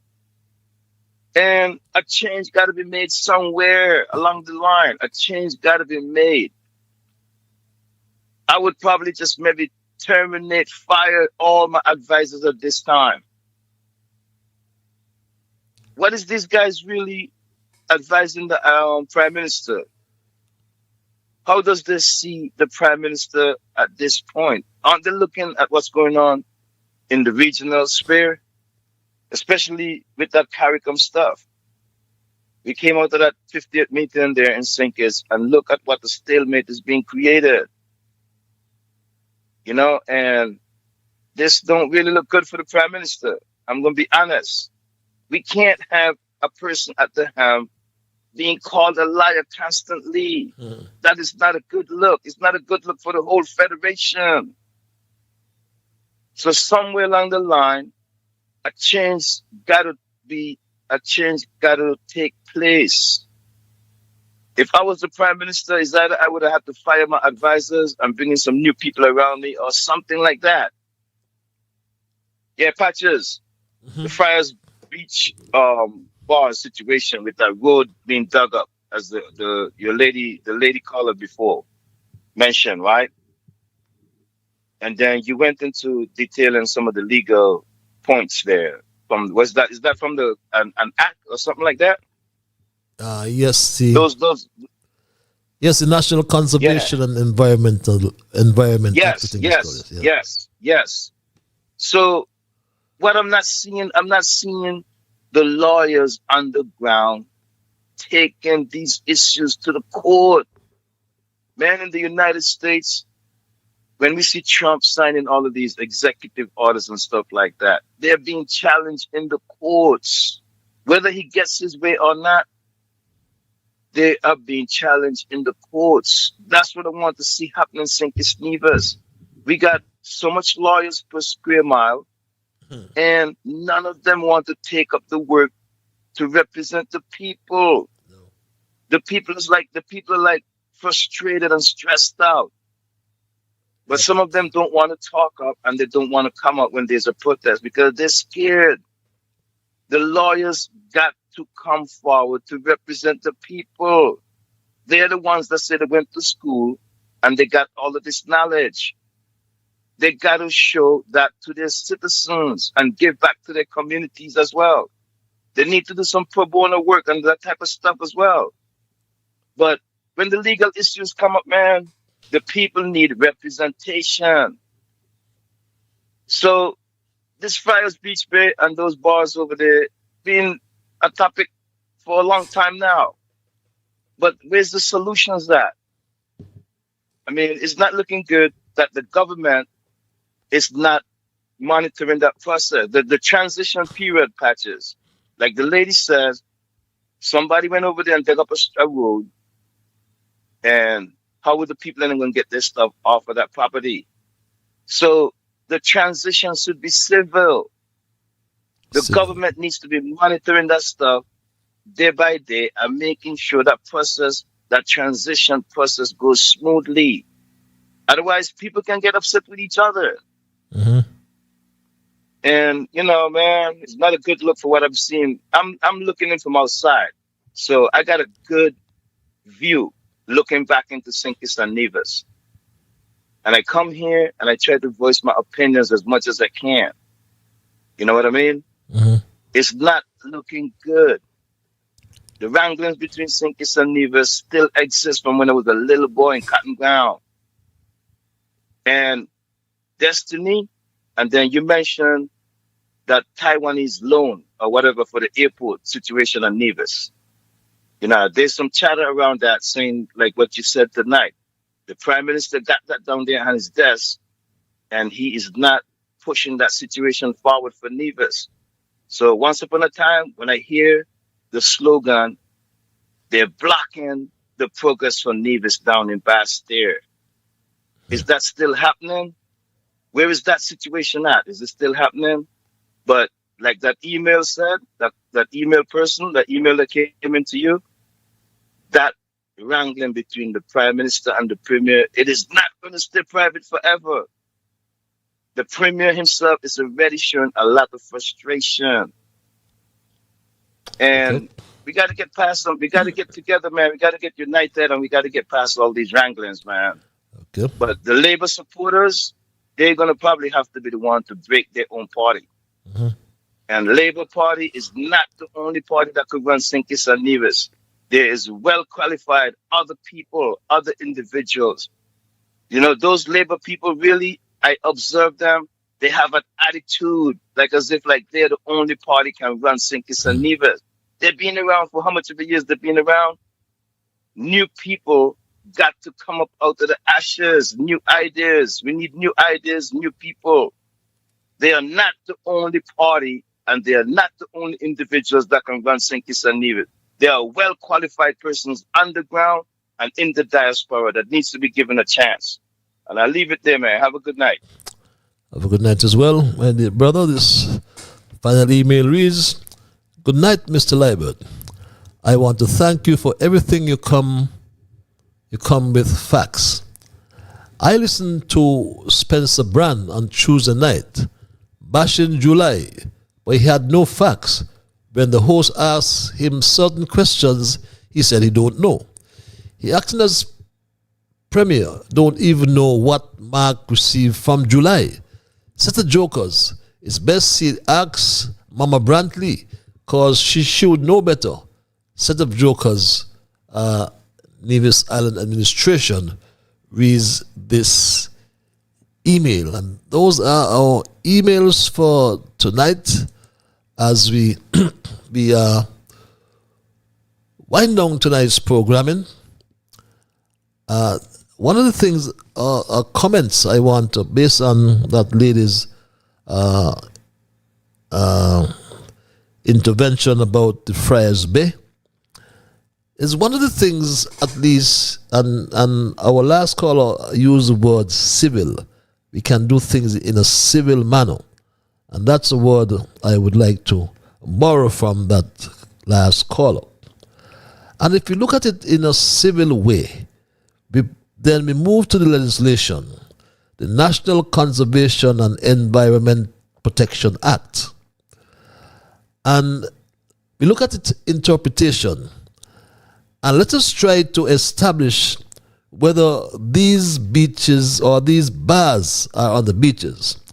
Because the interpretation of beach as per the legislation reads, and I quote, "Beach means the sloping area of unconsolidated material, typically sand, that extends landward from the mean high water mark to the area where there is a marked change in material or natural physiographic form, or when there is no such marked change in the material or natural physiographic form, the beach shall be deemed to extend to a distance of 20 meters landward from the mean high water mark, or such lesser area as may be determined by the minister in consultation with the Conservation Commission, and in all cases shall include the primary sand dune." And that could be easily established. You have surveyors around. I can think of JB, James Buchanan. I can think of Monkey Bum, Calvin Esdale, and the other leader, the other surveyors. You can engage, and we can establish where these bars are on the beach or on private land. The other section of the legislation, section 28, beach vested in the Crown with public access. But I like subsection 4, which or 3, where there is no public access. Hear this: traditional public use of a private landward access through an existing private development shall be sufficient grounds for establishing a public right of way over the access solely for the purpose of access to the beach by the public. And that lady asks about the road. That road has been there from since I'm a little boy, and me no little boy no more, I can tell you that. And subsection 4, This is interesting. Let me go to 6 rather, in the interest of time. Where a proposed development is likely to adversely affect the public's right of reasonable access to a beach from the landward side. Any development permit issued pursuant to the Development Control and Planning Act, Cap 220.07, or under any other act for that development shall include as a condition of development a landward public access through the development at all reasonable times free of charge. Hear that, my Straight Dog family? Some other time, we'll get back to that. But this email reads, Patches, the Barbados High School that this bunch of misfits in government giving us is going to end up like the failed housing project they did plan to give us from Trinidad. This government just wasting our money on all these failed projects and raping our treasury and filling up their greedy pockets. July and his incompetent ministers don't give a damn about we, the local citizens of this country. It is all about the foreigners. It's a light at the end of the tunnel. Their end is fast approaching, reads that email. And that's my final email for the night, my final one, as we wrap tonight's programming. And my Straight Dog family, our thesis for tonight, CARICOM Chairman Drew, equals dysfunction, dishonest and corrupt backroom deals. And that was my thesis for tonight. And my point of departure related to the rotational appointments of chairpersons or the chairman of CARICOM. This is done every 6 months. I said by semi-annual or biannual rotation. I think that's the right term. I think I can get away with that term. I hope so. The Prime Minister of St. Kitts and Nevis, Terence Michael Drew, in January of 2026, assumed the role of chairman of the Caribbean community. And we know that the Caribbean community is a regional intergovernment, CARICOM rather, is a regional intergovernmental organization established in 1973, back in July. We know as well, my Straight Dog family, that as soon as he got appointed, like a St. Peter's actor, or like a young gladiator, he commandeered the RSS planes, my Straight Dog family, and he went flying around the Caribbean. Yes, my Straight Dog family. He went flying right around the Caribbean just after coming into the chairmanship. I thank God. Just about the time, my Straight Dog family, when we thought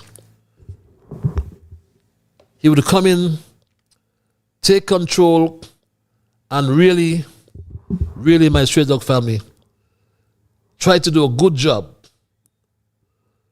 Instead, he went and he traveled the Caribbean.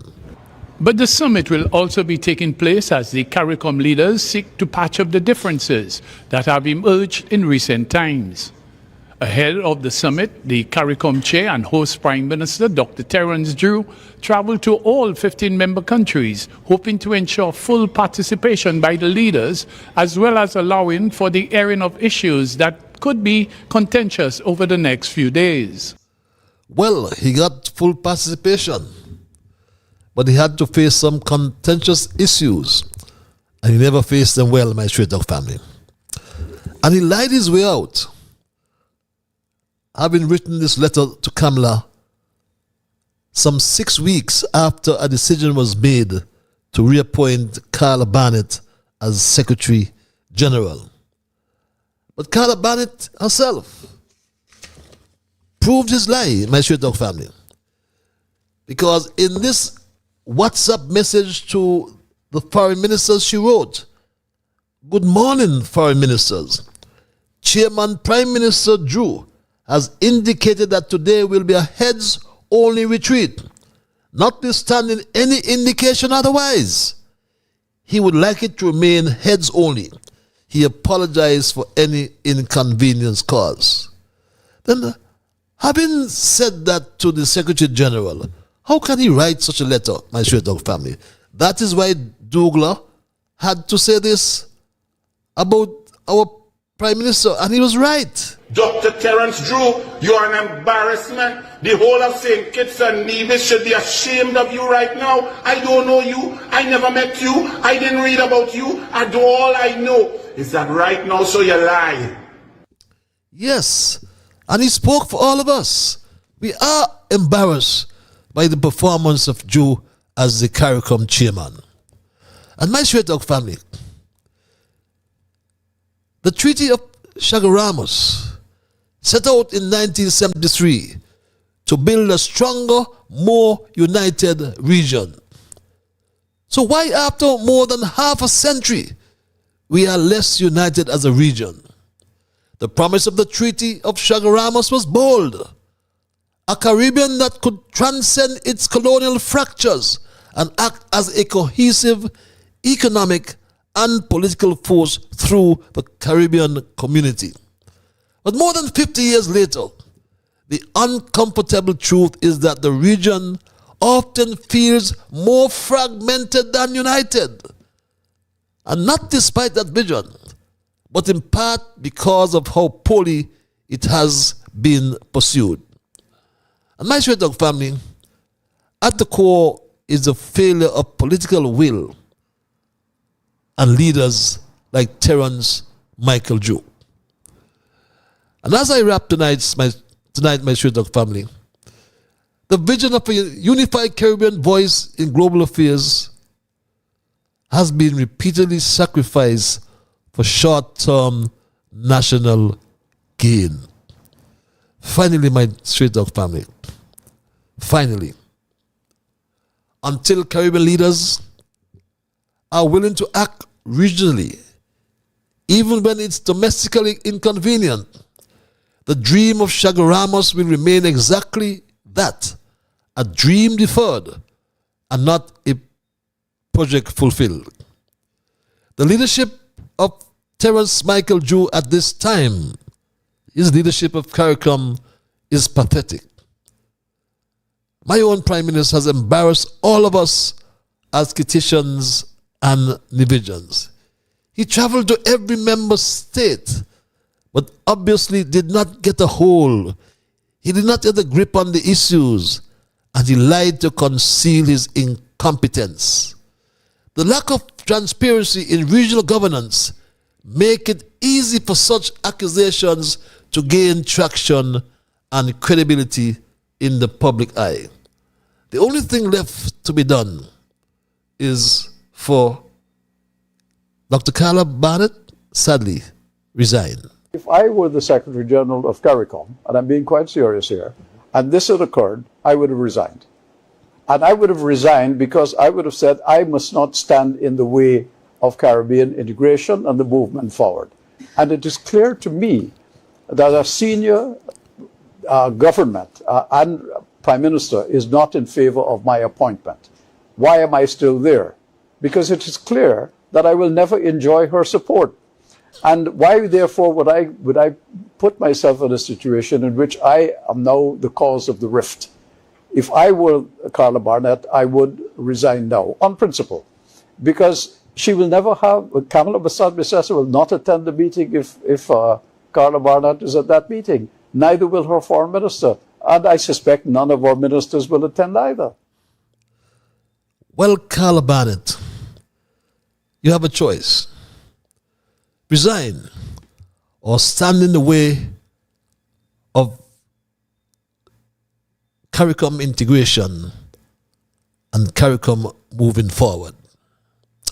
That's my story tonight, my Straight Talk family, and I'm not going to change it. The CARICOM chairman Drew equals dysfunction, dishonesty, and corrupt backroom deals. Until we connect on Monday, Monday, it's Thursday already, for another edition of Straight Talk. Be good to yourselves and to all whom you meet. Remember, you can go to church on Sunday. God's fear, I will. Do my chores. And always so remember that I want to thank Almighty God first of all. I should have done that. Forgive me, Lord. Thank Almighty God for guiding our conversation tonight as always. I want to thank you, the many viewers, listeners, those who send emails and those who call. You are the ones who make Straight Talk, and for that reason, I say a big, big thank you. Remember, whatever your mind conceive, that you will achieve. But first of all, you got to believe. So when you wake in the morning, thank God for the morning light. Thank Him for taking you through the night. And my Straight Talk family, keep moving on. Bye-bye. Until we connect on Monday. For the morning light, give Him thanks and praises for taking me safely through the night.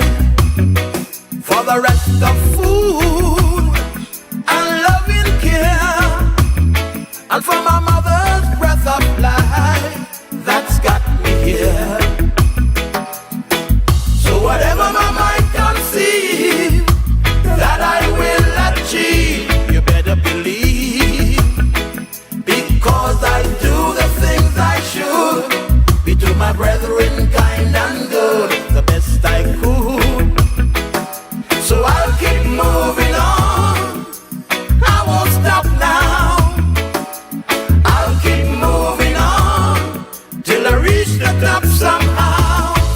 Down on my knees, to the Lord I kneel and pray, with my heart and soul, beg Him to take me through each day, my guardian to keep and my guide over every step I take.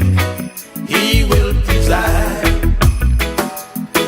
So whatever my mind conceive that I will achieve, you better believe, because I do the things I should, be to my brethren kind and good, the best I could. So I'll keep moving on, I won't stop now. I'll keep moving on till I reach the top somehow.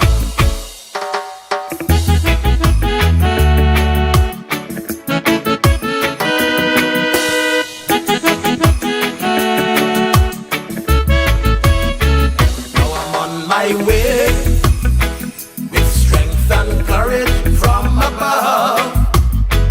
No man I'll fear, since God protects me with His love. Strong, pure and true, and so sincere, 'cause my knees I'll always stay to the Lord in prayer. So whatever my mind conceive that I will achieve, you better believe, because I do the things I should, be to my brethren kind and good, the best I could. So I'll keep moving on, I won't stop now. I'll keep moving on, I gotta reach the top somehow. I'll keep moving on, I won't stop now. I'll keep moving on till I reach the top somehow.